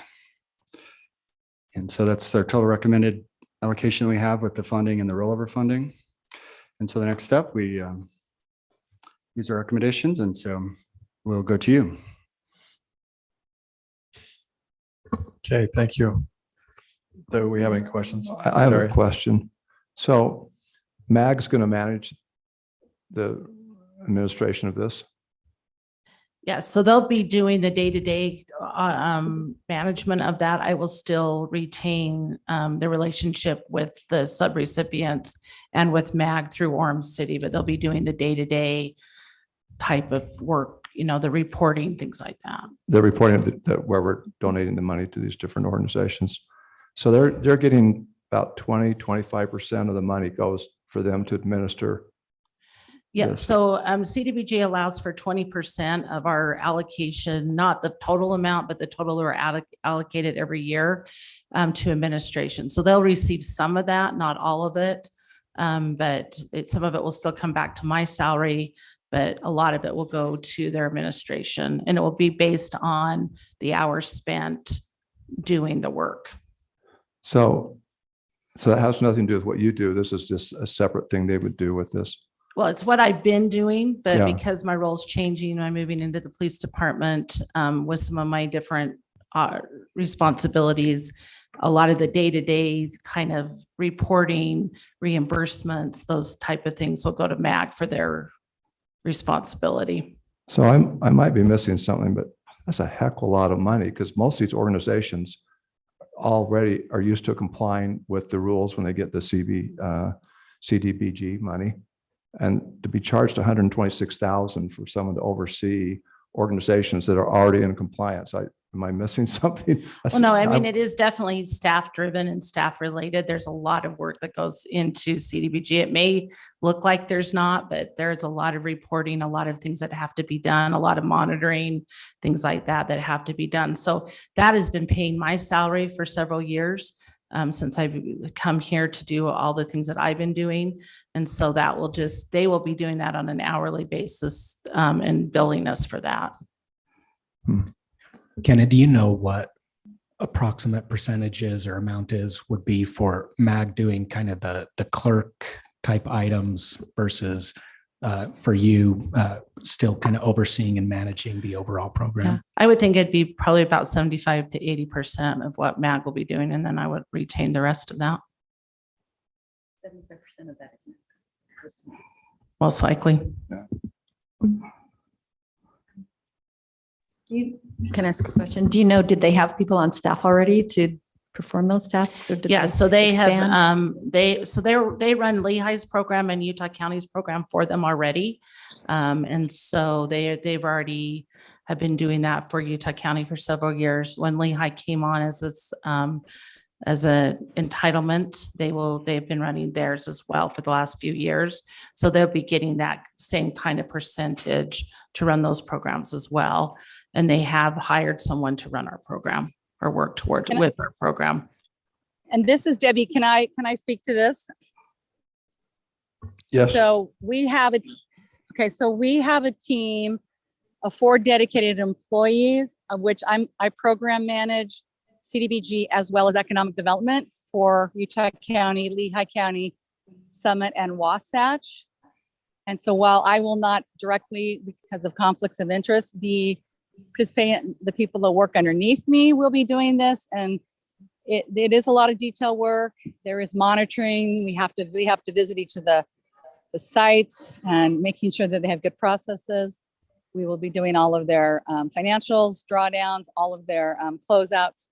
So we have a team of 4, and we will be doing this. And we hired someone full-time with the idea that she would help with this particular, helping with Orem. So we are pleased to do this. And like I said, I will be not specifically doing Orem to avoid any conflict, but when I'm off council, I'm going to be personally involved to make sure that everything runs really smooth. And we are excited to work with Orem as well as the other counties that we already service.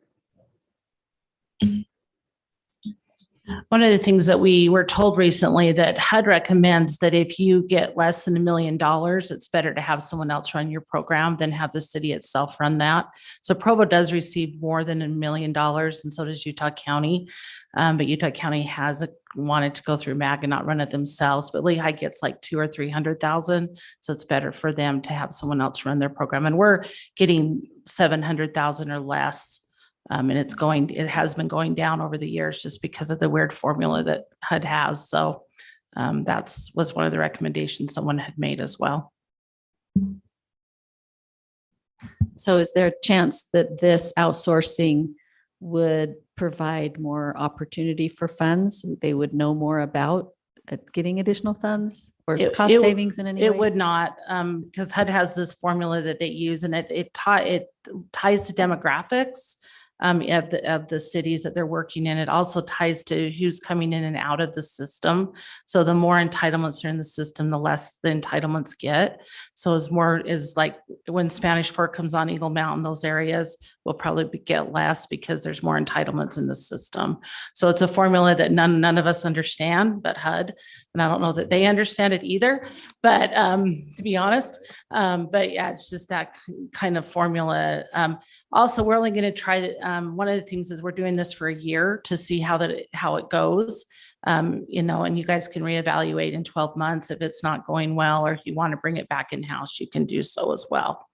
Ken, is it less expensive to have MAG do it, or is it a break even, or more expensive, or what's it look like? It's probably break even because you would be using that amount to pay someone in-house as well. And it's not just to pay the salary, it's to pay for all other things that are, you know, costs that administrative costs around doing that, such as, you know, phone, computers, you know, office supplies, things like that you need as well. Publishing like notices in the paper, we have to publish notices, that costs money. There's a lot of things, training, things like that as well that it pays for. It's So not then just in 12 salaries. months, we could evaluate and You see can if it's costing reevaluate. more or less. Uh-huh. Does this make sense? Mhm. But from what you're saying, historically, that 20% is about what it's taken to administer. It is. Mhm. Sometimes it's even more than that, but usually we try to keep it around that. Mhm.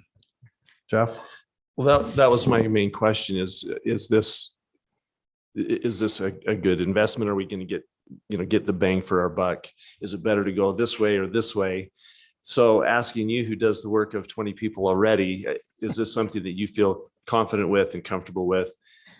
Yeah, I think you'll, it's a long process and it's hard to learn. Even in the last, 4.5 years, I'm still learning every day. MAG has a super good grasp on that. Their staff, especially the one that leads it, Jessica Delora, I have to ask her questions all the time because I don't fully understand it, even after 5 years of doing it, just because it's such a process. Just like any other government funding, it's a real process. So I think you'll actually probably get better work in this realm from them because they're more experienced doing it. And one other question. So will we still have a CDBG commission, and will you and Ken come make presentations on a regular basis? Well, yes, I think Ken will keep coming. Thank you. We have any other questions? Terry? Just a question, Mayor. I just always value that we're full disclosure and everybody's putting everything on the table that's going on.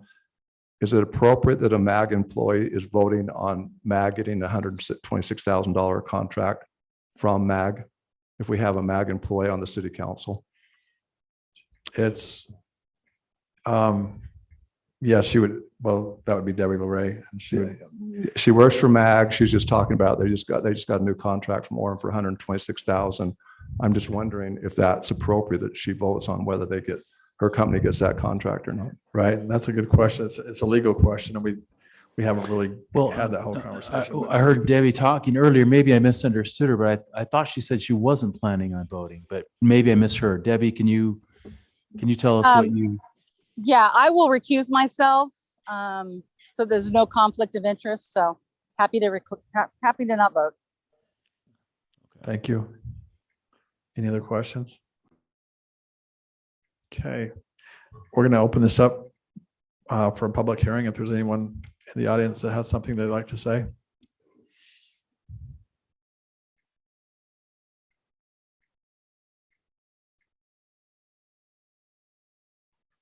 I'm Charlene Wild, Executive Director of Mountain Country Home Solutions. This is Eric Jorgensen, Operations Manager. And we would like to publicly thank the City Council for your consideration of our $30,000 contribution towards the infrastructure of our senior project.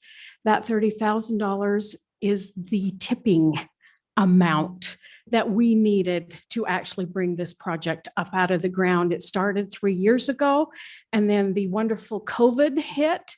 And everything kind of went blew up. And we have finally been able, our capital stack is about this deep at this point, but we've finally been able to bring all of the sources together. And this 30,000 is, should you approve it, would bring this up out of the ground. So we greatly appreciate that. Eric, is there anything you would like to say?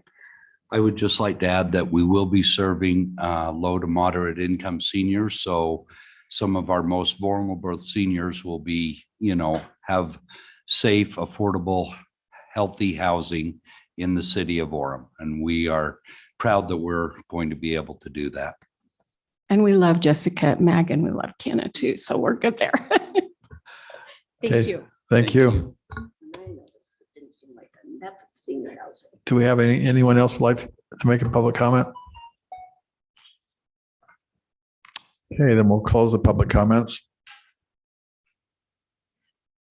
And we'll move to, unless you got anything else you'd like to go through. Okay, why don't we go ahead and have someone make a motion? I guess I can make that motion. Let's see. I'm not quite sure what to move here. Just Steve, it's written different. I move that we adopt the Community Development Block Grant or CDBG projected use of funds for fiscal year 2023 to 2024. Yeah, that's good. Okay. Second. He did. I'm sorry. Aye. Aye. Aye. Aye. Aye. Aye. The motion passes. Thank you. Thank you. Okay, next we'll move on to item 9.3 with Brandon Nelson, our finance director, about enterprise fund transfers for fiscal year 2023, 2024.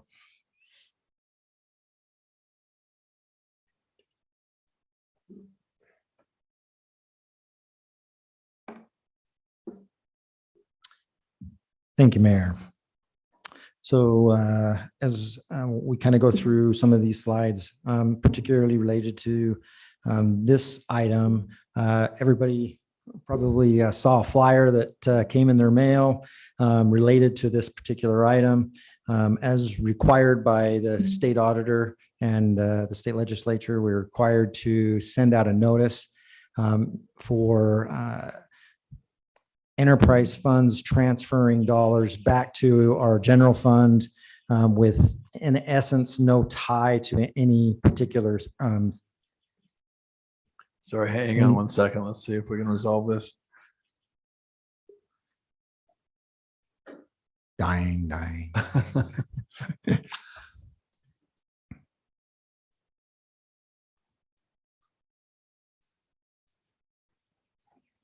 Yeah, that's new. Everyone has a voice, right? Okay, can you think with that level of, okay. Okay. The state law requirement requires us to advertise those amounts that are transferred back from, as I mentioned, from enterprise funds to the general fund.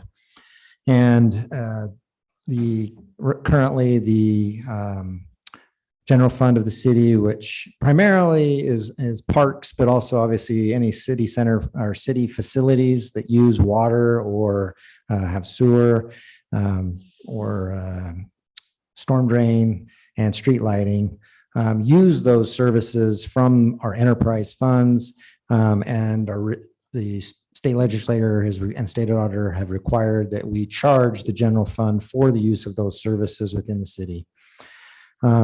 The transfer back from the enterprise funds, so they receive those revenues, the general fund pays them, and the enterprise funds immediately return those funds to the city, since they are already built into the rates for those enterprise funds. That's a synopsis of this page and why we do this and the reasoning behind it.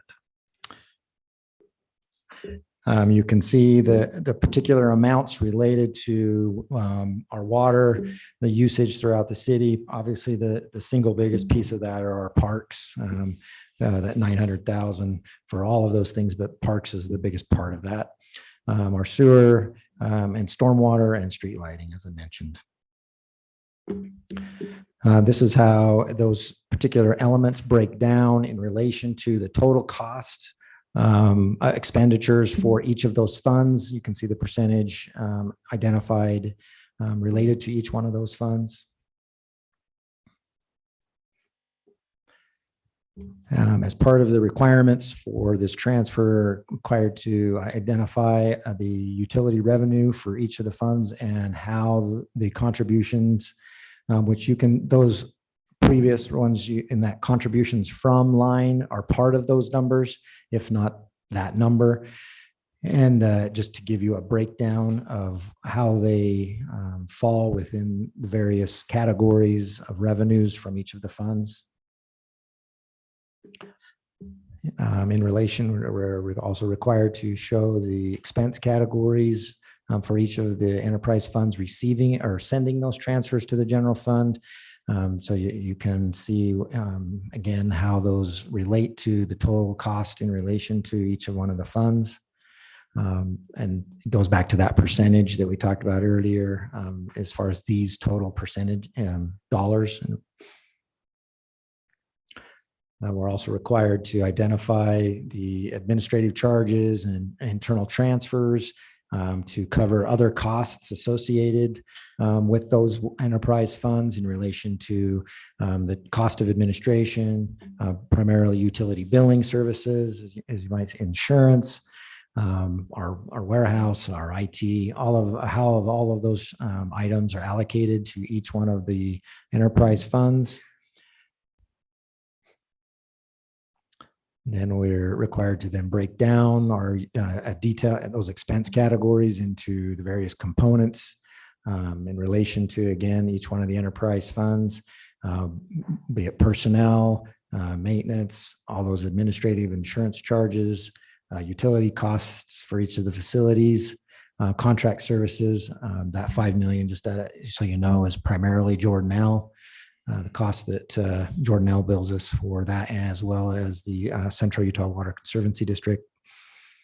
And then you can see the capital components and debt components down near the bottom in relation to how much each one of those funds pays towards the expenses that make up their total expense. And there's, as I mentioned, with the contracted services, you can see the Central Utah Water there at the bottom and their specific amount related to water, as well as any other costs that we pay for in the other funds as well. Any questions about those enterprise funds and the associated transfer from those enterprise funds back to the general fund? Any questions? Great. We'll open this for a public hearing. Anyone has any comments, questions on these transfers? Seems like year after year. Oh, Sharon Mitchell, 1923 North 280 West. Seems like almost every year we get one of these. And seems like the budget is crazy because seems like my water bill keeps on going up and up and up. And like so many others, I'm having a hard time paying for it. I had to save years to repair a leak. And I'm selling a car in order to help pay for that big, huge bill that I get after, the non-reads. I'm at my wit's end. I'm having a hard time. And I don't understand why the water bill keeps on going up. And yet we keep on saying there's water, there's funds there.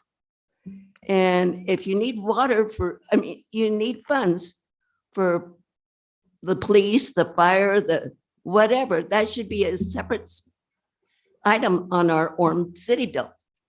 And we should start seeing our water bills go down. Thank you. Thank you. Do we have any other comments? You might want to tell her she can talk to Chris as well. Right. Did you hear earlier when we were talking to Chris Shirkey?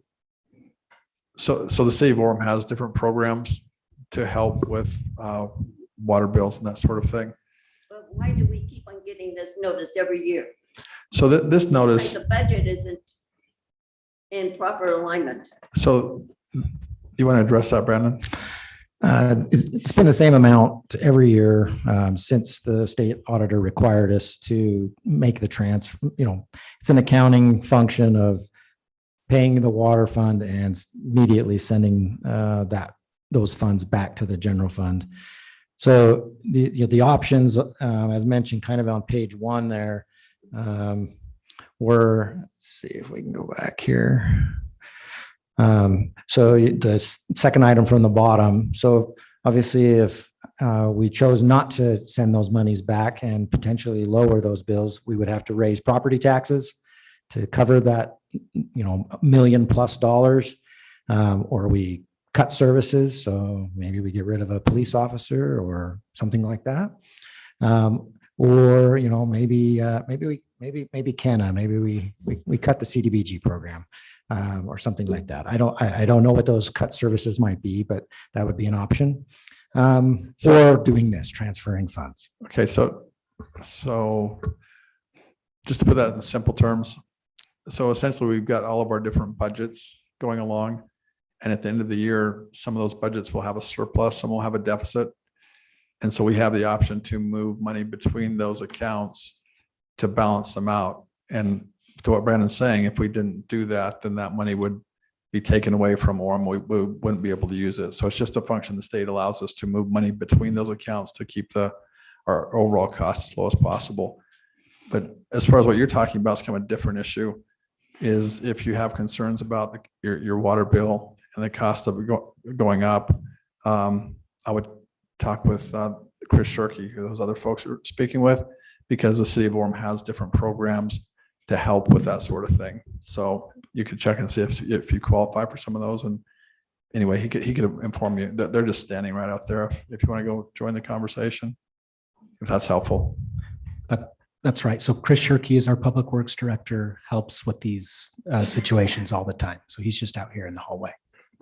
But it still seems like the budget needs to change. No, this is just a balancing function. It's like you've got 10 different or 18 different accounts, and they all have different balances at the end of the year. And then at the end of the year, you're just balancing everything out, and then you're moving forward into the next year. So it's really just a balancing function. That makes sense. It's what you're saying, but I don't agree. Okay. It says that, I'm saying that we need to have, like, public works, is one thing. But to say our police and fire department, they should be listed. Our administrative services, that should be listed separately. So everyone is billed the same amount for those services. But right now, people that are being billed huge amounts for water are paying more than someone else for those services. Yeah, not exactly. We'd have to have a more in-depth conversation. But no, this is just a balancing function because you might, if we didn't do this sort of thing, then some of those different accounts that money's being transferred into, and I don't know if the water was going in or out, it changes from year to year, but your cost for water actually could be higher if we weren't allowed to move money between the accounts to offset it. So it is a good thing, I promise, even though it might be a little confusing. But anyway, but Mayor, I'd be Yes. happy to visit with this lady after the meeting as well to talk more through it and how we pay for the different kinds of services and seek to charge all citizens, the same rates for these different services. Right. That'd be great. So, but we appreciate your input. Is there anyone else that have something they would like to say about this? Okay, then we'll close that public hearing. That doesn't require a vote. That's more just informational. We'll move on to item 9.4, approving and adopting the fiscal year 23-24 budget. And we're back to Brandon again. Thank you, Mayor. So just a quick review of the budget calendar again. So it began in January.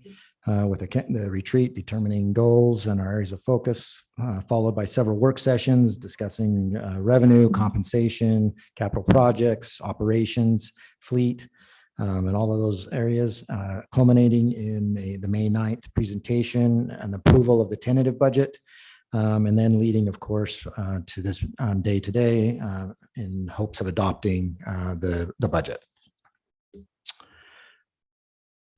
And then some budget highlights. We've discussed the revenues of the city increased with sales taxes, property taxes, and very obviously we've seen a rise in interest rates, and so that also correlates to an increase in our interest earnings in the funds that the city holds. There are compensation programs being adjusted as well as for health insurance, as well as just regular compensation, as well as market adjustments to various positions. The fleet replacement total you can see and almost $3 million, capital projects just over $14 million. And again, another requirement of the state auditor to require us tracking our development fees in relation to the costs associated with those development fees. And so therefore we've created a new fund to be able to track those, which is new this year. Quick overview of the budget compared from year to year to year, and you can see the progression of those total budgets for each one of those years. Each one of these years has obviously been led by primarily sales tax increases, moving that budget higher and higher as our sales taxes have continued to been doing very well during those years.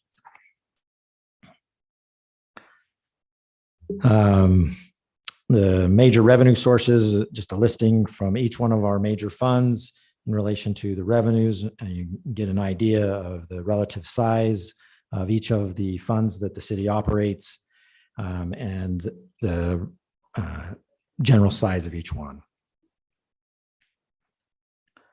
The general fund is the main operating fund of the city.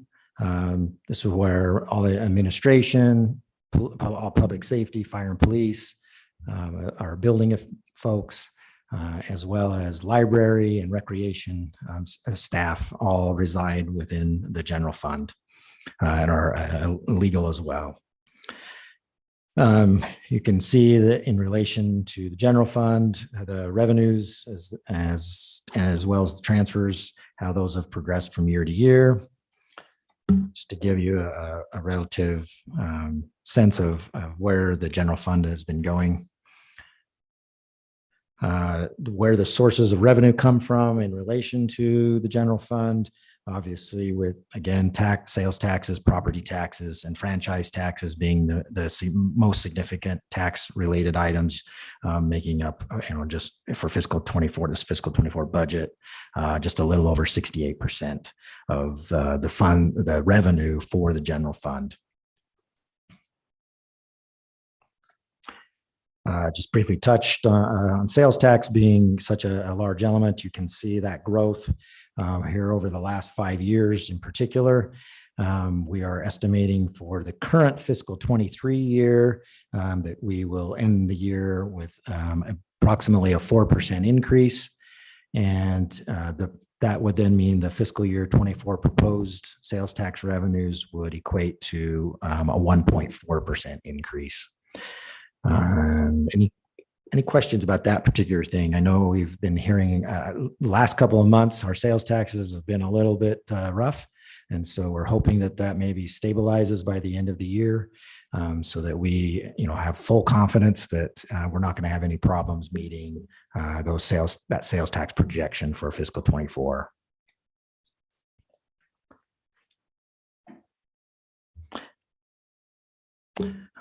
Another large source of revenue for the city is in relation to building and business service charges.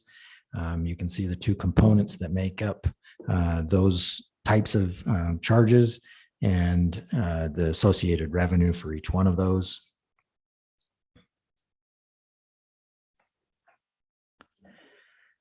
And turning to the expenditure side of the house, that obviously we operate under a balanced budget. So these tie to the same amount as our revenues. Obviously, we try not to spend on things we don't have revenue for. So you can see just a general breakdown of where the broad categories that are the revenues that the city receives and how those are spent.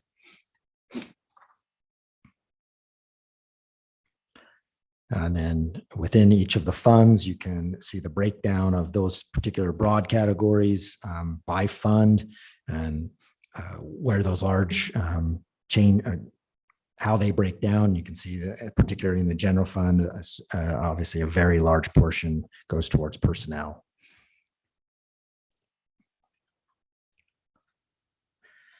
This year, general fund we've had requests for some additions to the general fund, increasing in certain areas.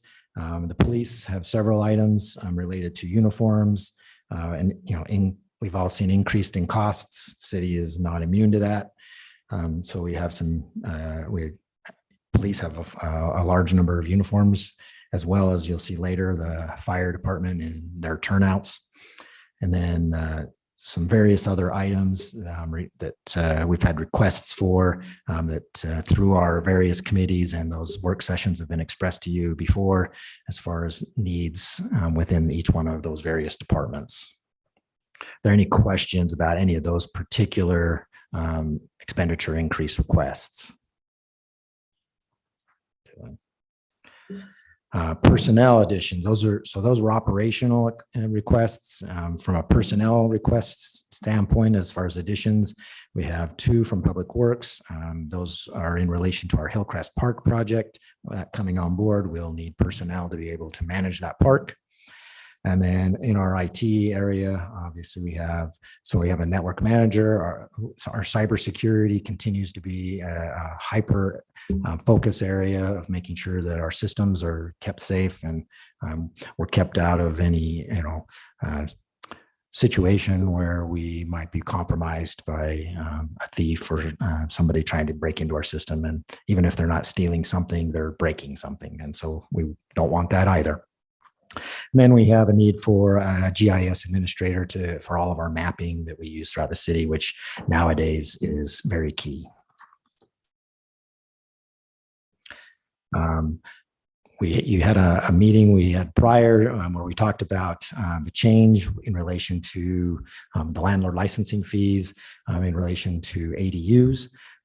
This slide reflects the change that will be reflected in the adopted budget.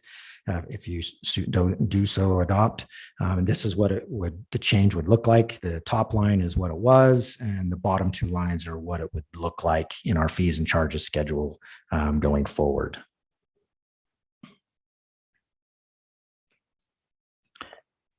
Touching on our fleet, you can see where we fell in our adopted budget for fiscal 23 and the increase in relation to our fiscal 24 budget, as we have a rather large number of more expensive vehicles that are requiring some either sinking funds to be able to save up to be able to buy those, or they just come due as far as a need to actually purchase those. Breakdown of where are the money that we receive in both our excise tax. When you go to the pump and you pay an excise tax, you see the little sticker on there that tells you how much you're paying, and so a portion of that tax comes to the city. And then also when the sales taxes that we talked about, which are the transportation sales tax fund dollars, and you can see the totals that we're spending on each one of those and where those funds spend the money and which kind of projects they're spent on throughout the city. And this is relatively consistent from year to year.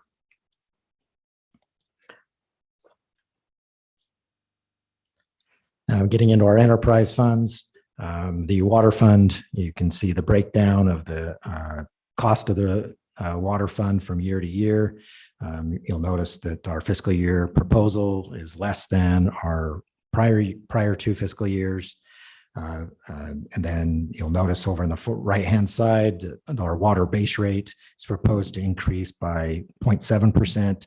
Then the tier 1 usage rate is proposed to increase by a penny, which equates to a 1.2% increase for that 1 cent.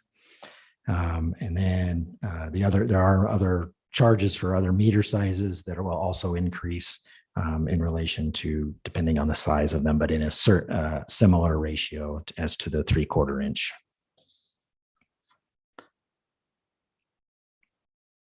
Water reclamation, or better known as the sewer. Again, you see a synopsis across the top, a summary of each year's spend in relation to the proposed budget. Very similar, but again, also decreasing in the current year. In the right-hand side, you also see the sewer base rate being proposed to increase from $12.48 to $12.39. Again, it's a 0.7% increase. And the sewer volume charge increasing by 3 cents, which is a 1.2% increase. And all of these items follow the plan that we changed when we issued the 2021 water, sewer, and storm sewer bonds.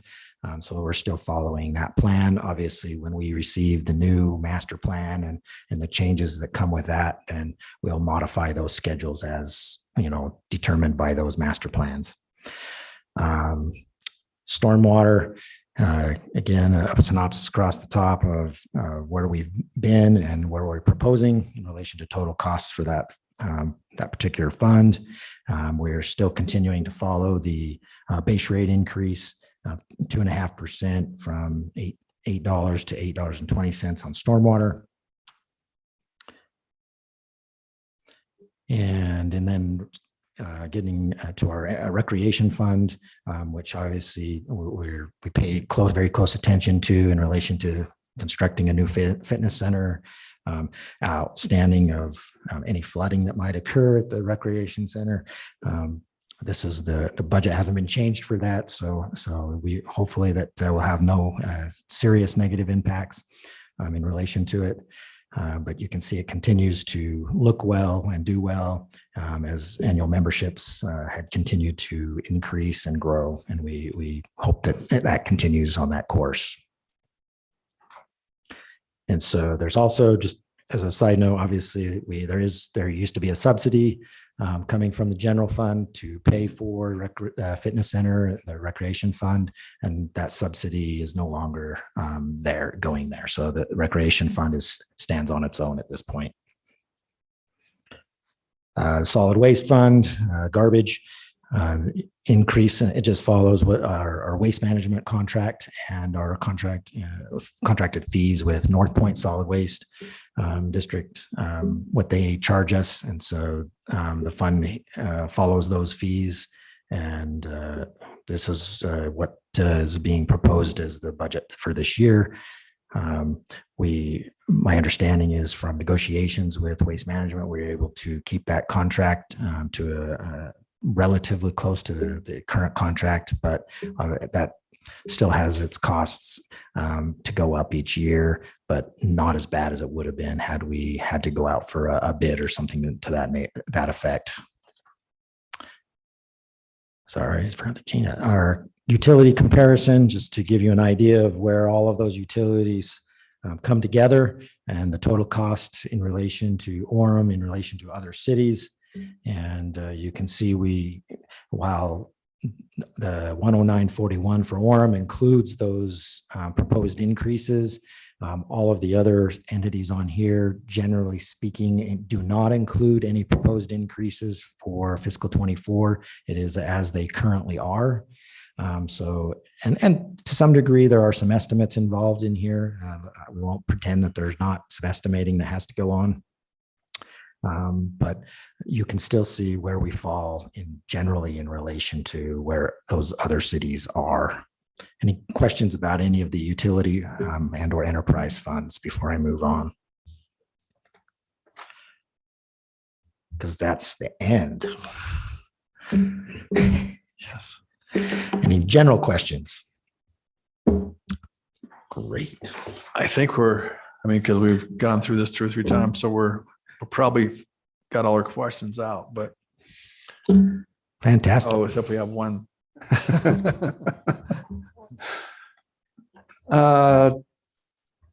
A comment and then a question, Brandon. I do feel the pain. I don't feel the pain. I understand the pain that these ladies are talking about. And a lot of this is not, we have no control over this. You go to a restaurant in Orem, it's 8.25%, 8.25% tax. Now, most of that we know doesn't go to Orem. Most of it's going to all sorts of government agencies. It's going for these free buses that go up and down State Street, which is, an interesting situation. But I do feel the pain that I understand the pain that they're talking about with fees going up. So I would like to see the city, the mayor's talked to me about some plans and things coming up that would kind of address this concern I had. But we study wages of other cities versus our city. We looked at the utility bills of other cities versus our cities. I would like to see us study departments in our city versus other cities. Are there other cities that are running this department or that department in a more effective way than what we do? And I'm not pointing that, I'm just making this comment. I'm not telling you to do this, Brandon, but I'm just saying this is something I think we should be responsible to these ladies talking about water rates and anybody that's struggling to make ends meet in Orem, or even if they're not, just that we're being responsible citizens of their money. So I would like to see the city say, we need to not only make sure that this department's comparable to Springville or whoever we're comparing it to, but do they have, anyway, you get my point. Would you support that kind of study, or does that make sense to you? I mean, the difficulty you have in that is, especially in many other cities, is they don't operate necessarily in all the same ways that we do. And not that it's impossible, just difficult. So we can certainly do that. I know we have a hierarchical study that we're a management study that we're going to be going forward with as far as an organization setup. And so hopefully that particular study would help us in regards to evaluating that. I don't know what the relation to comparing to other cities is. I assume that's part of that study. And maybe Brenn, I see him nodding his head. Maybe he can speak to that a little bit too.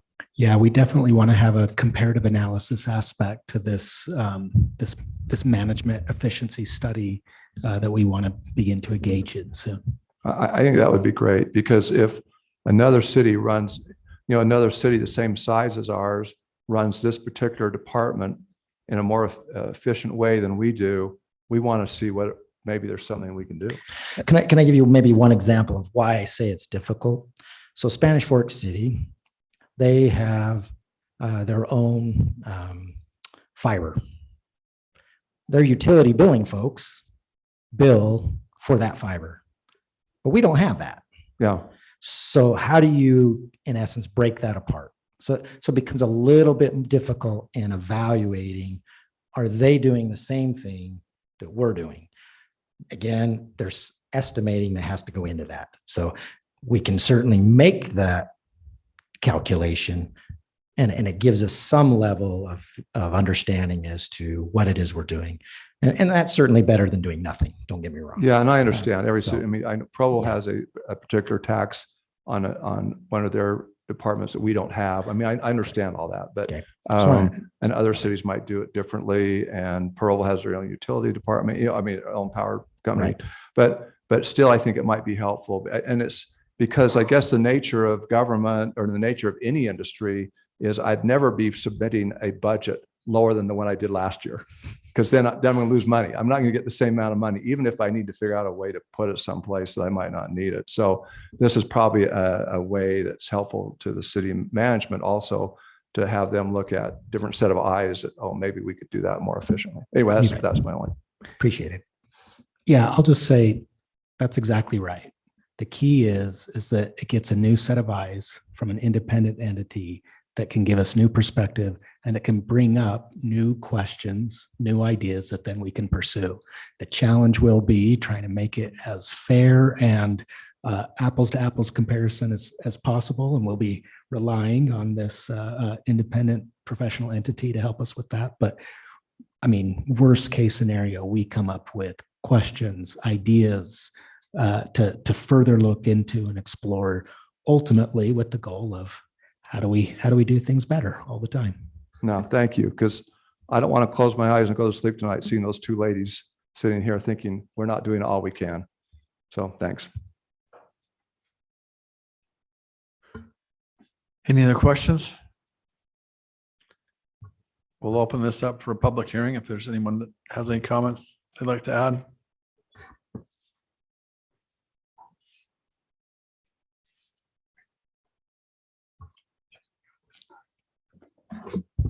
Hi, my name is Heather Fry. I live at 1927 North, 205 West. When he was reviewing it, he was speaking and the slide for the waste management kind of got skipped over. And so I didn't know if I could request that, or I wasn't sure if the slideshow in its entirety would be available to the public to be able to review and how we can see that. And then something I've been wondering for a while after learning about the problems with recycling in general in our country. And I've wondered about the city of Orem and how much revenue the city of Orem receives through participating in a recycling program and what the process is that happens to all those recycled materials. I know that there have been different areas of the country that rather than actually recycling the materials, they sell them or have in the past to different countries and then they ship them. And I found that it's been a much more deceptive and delusional practice of recycling. And I want to know that the things that I'm putting into my recycling bin are not getting sold to the highest bidder, because I know as of 2019, China was no longer buying recycling products from California, et cetera. And I know that in this regard, I wanted to find out, it's been a question on my mind for a long time, finding out where that revenue for recycling goes, where those products go, that the money that people are contributing to the fees for the recycling bins, which I have always participated in because I want to do the best that I can for, the local community as well as the world at large and our earth. And I also don't want to know that the money that we're paying is being sold to the highest bidder and now it's ending up in places where we don't know where that money is going and who's actually getting the revenue source for the recycling effort. Thank you. So Heather, could you boil that down to your two questions? Sure. So one question was, you want to know where you can see the overall presentation? Right, that was the first question about. And then can you do a high level on the recycling? So I will have to kick Brenn under the bus because he knows that way better than me. The first one, that the presentation will be posted on our website under the budget section of our website under the finance department. Yep. Just go on the Orem website and finance department. Current budget. Yep. Okay. So we've got Chris Shirkey, our public works director, who can go over additional detail, but there is a lot of truth to what you're saying in terms of there has been an overhaul in terms of the recycling industry and the standard of cleanliness and just a higher level of processing that has been required in order to fully process, recycle, reuse those materials. So, Waste Management actually built a new facility that we hope to take you, Mayor, and the council on a tour sometime this summer, where they have essentially created a facility that is state of the art to then meet the higher standard of that is being required in order to make sure that those materials are recycled and reused. But in terms of like detail of the budget, Chris Shirkey can kind of help navigate and answer more follow-up questions in regard to that subject. Okay, thank you. Any other comments from the public? Okay, if there's no more comments, we'll close the public comment section. And we'll have someone. I'd like to make a motion. Okay. That the city council approve and adopt the fiscal year 2023 and 2024 budget. Say the other things as well. Yeah, I think it would be helpful to say it. I think it is spelled out in both the agenda summary as well as the ordinance itself. Yeah. So just read that. Yeah. I'll read on. The acting city manager recommends the city council by ordinance approve and adopt the fiscal year 2023, 2024 budget, adopt the compensation program, adopt the fees and charge schedule, set the property tax, franchise tax, municipal energy sales and use tax, telecommunications, license tax, transit room tax, and E-911 fee rates. Second. Aye. Aye. Aye. Aye. Aye. Aye. Aye. The budget passes. No kidding. Thank you, Brandon. All right. We've been working on that for a long time. That takes us to item number 11. Brenn, do you have any city manager information items? Yeah, just a few things. We have treats for the mayor to celebrate his recent birthday on June 8th. So join us. How old is the mayor? He's really, really old. 67. I don't ask those kind of questions. And then just a couple little things. Yeah, we had a wonderful Orem Fest, of course, and it was, our biggest and best one ever. At the same time, we as staff are in a attitude and effort of continuous improvement. We've been reaching out to the public to give us, feedback on how we can continue to improve. Want to extend that invitation proactively to you as well. We want to keep making it better and better. So please, if there were little things, little ideas that came up or that you saw throughout the week, then we want to know about it. And then just a heads up, this Thursday at 5:30 p.m. here, we'll be holding a candidate orientation for new candidates running for election this year, this November. Okay, thank you. That's it. We'd like to make, want to make a motion to adjourn to the next meeting. I move that we adjourn to a meeting of the Orem Redevelopment Agency. Second. Aye. Aye. Aye. Aye. Aye. Aye.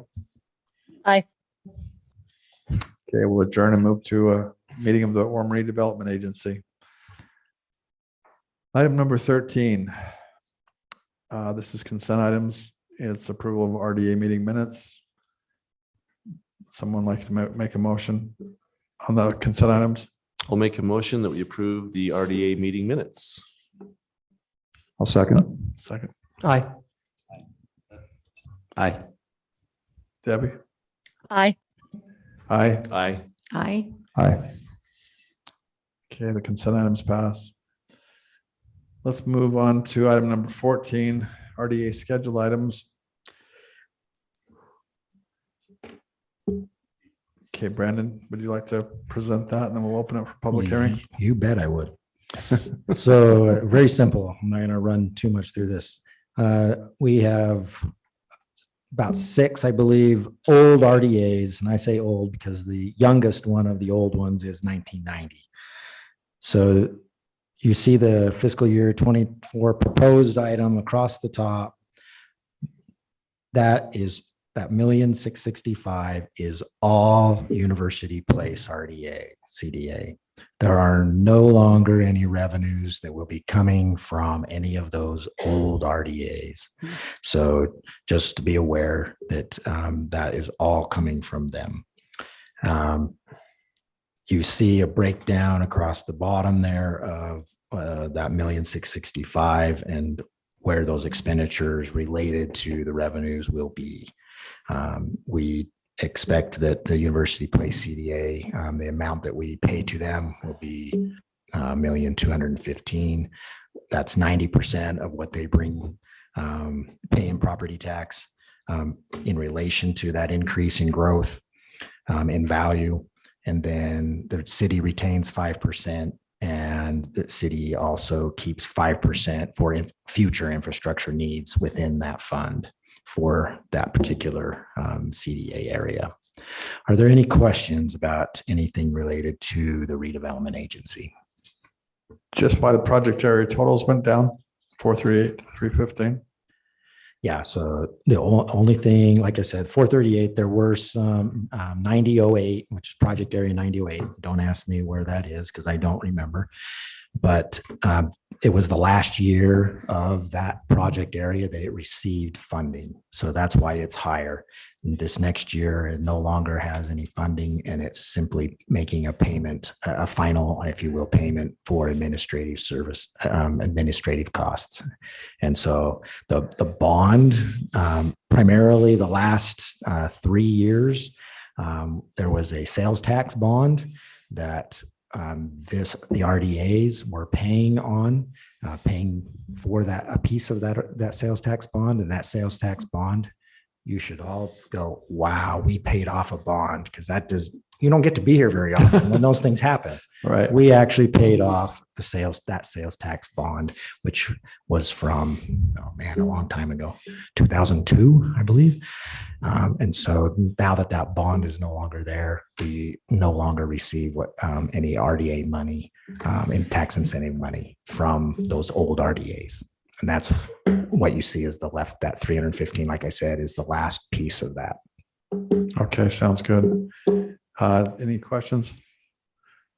We'll open this for public comment. Do we have any comments from the public? We'll close the public comments and we'll move to I'd like to make a motion, Mayor, that the redevelopment agency, because we're not acting as a city council, the redevelopment agency of the city of Orem recommends I recommend that the board of directors, that's who we are. Is that correct, Stephen? That the board of directors by resolution approve and adopt the fiscal year 2023 budget and amend the fiscal year 2023 budget of the RDA. I think I said all that. Do we have a second? Did you second? Yep. Okay. Aye. Aye. Aye. Aye. Aye. Aye. Aye. The I'd like budget to- passes. I'd Thank like you. to move that we adjourn to a meeting of the Orem Special Service Lighting District. Second. Aye. Aye. Aye. Aye. Aye. Aye. Aye. Okay, we'll adjourn and move to our special services district meeting.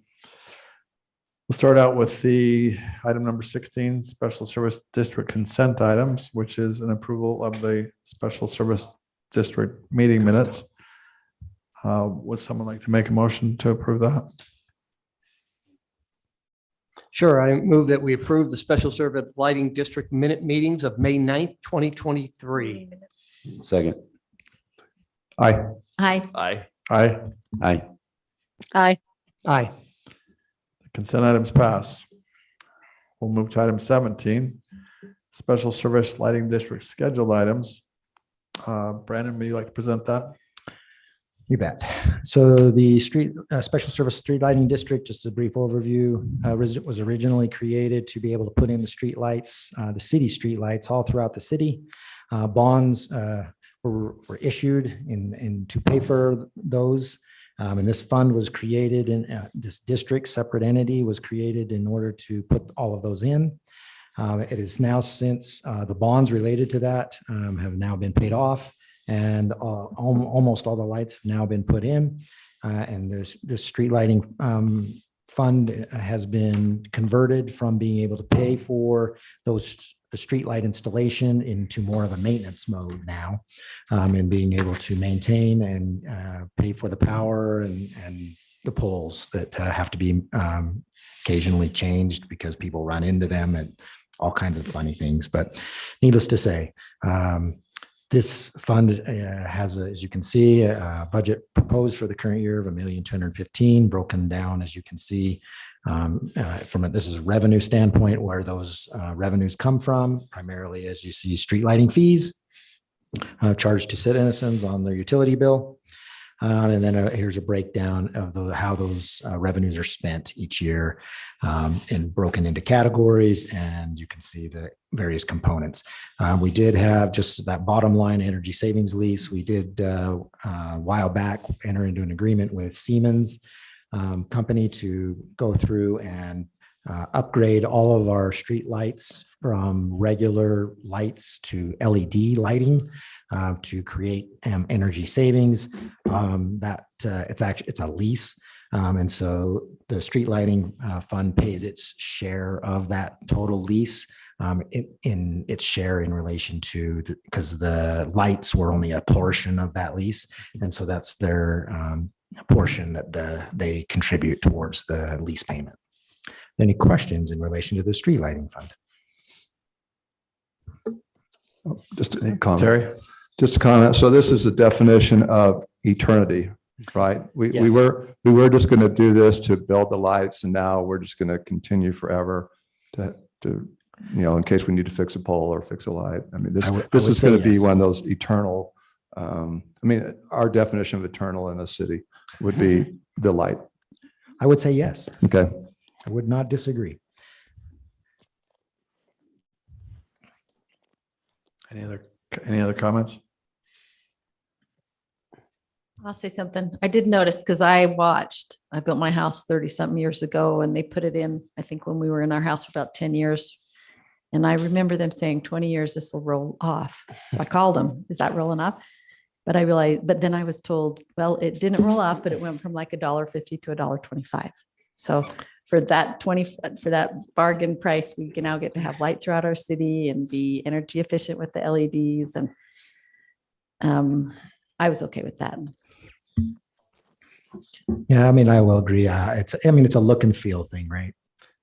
Just, do you like the Rocky Mountain power poles versus being able to control what kind of lighting fixtures that we have? So, Although I really wish we could get them turned off on July 4th so we could enjoy our fireworks in our neighborhoods. Chris? Don't you have a pellet gun?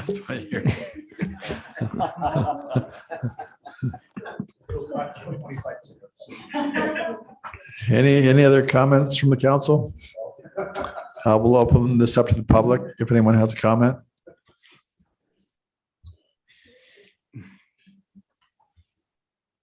All right. Somebody like to make a motion? Sure, I'm on a roll. I'd like to, let's see, who are we? What are we here, Stephen? We're the board? We'd like to move that. You can just as the special service lighting district. That we approve and adopt the fiscal year 2023 budget for the special service lighting district of the city of Orem. Second. Aye. Aye. Aye. Aye. Aye. Aye. Aye.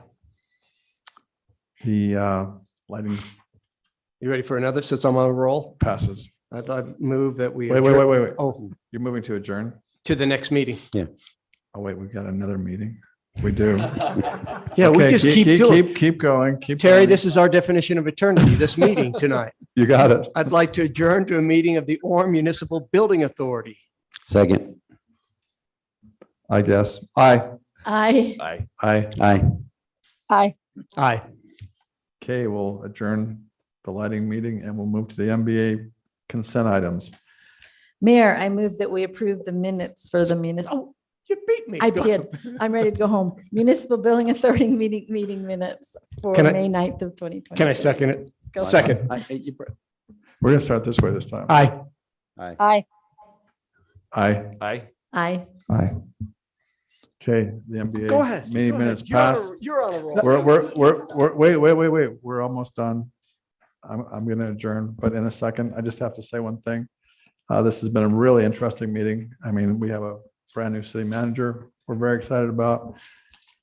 We have passed months of a budget in all different categories. And the one that you don't know about is something I've never done before, but during this meeting, my daughter-in-law is working on having a baby at the hospital, so I'm getting text updates as it's happening. So I saw your anyway, wife leave. Was that that's where directly she went. related?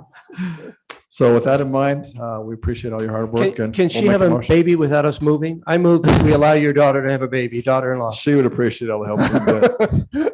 I move we adjourn all these meetings. Yes. Second. Aye. Aye.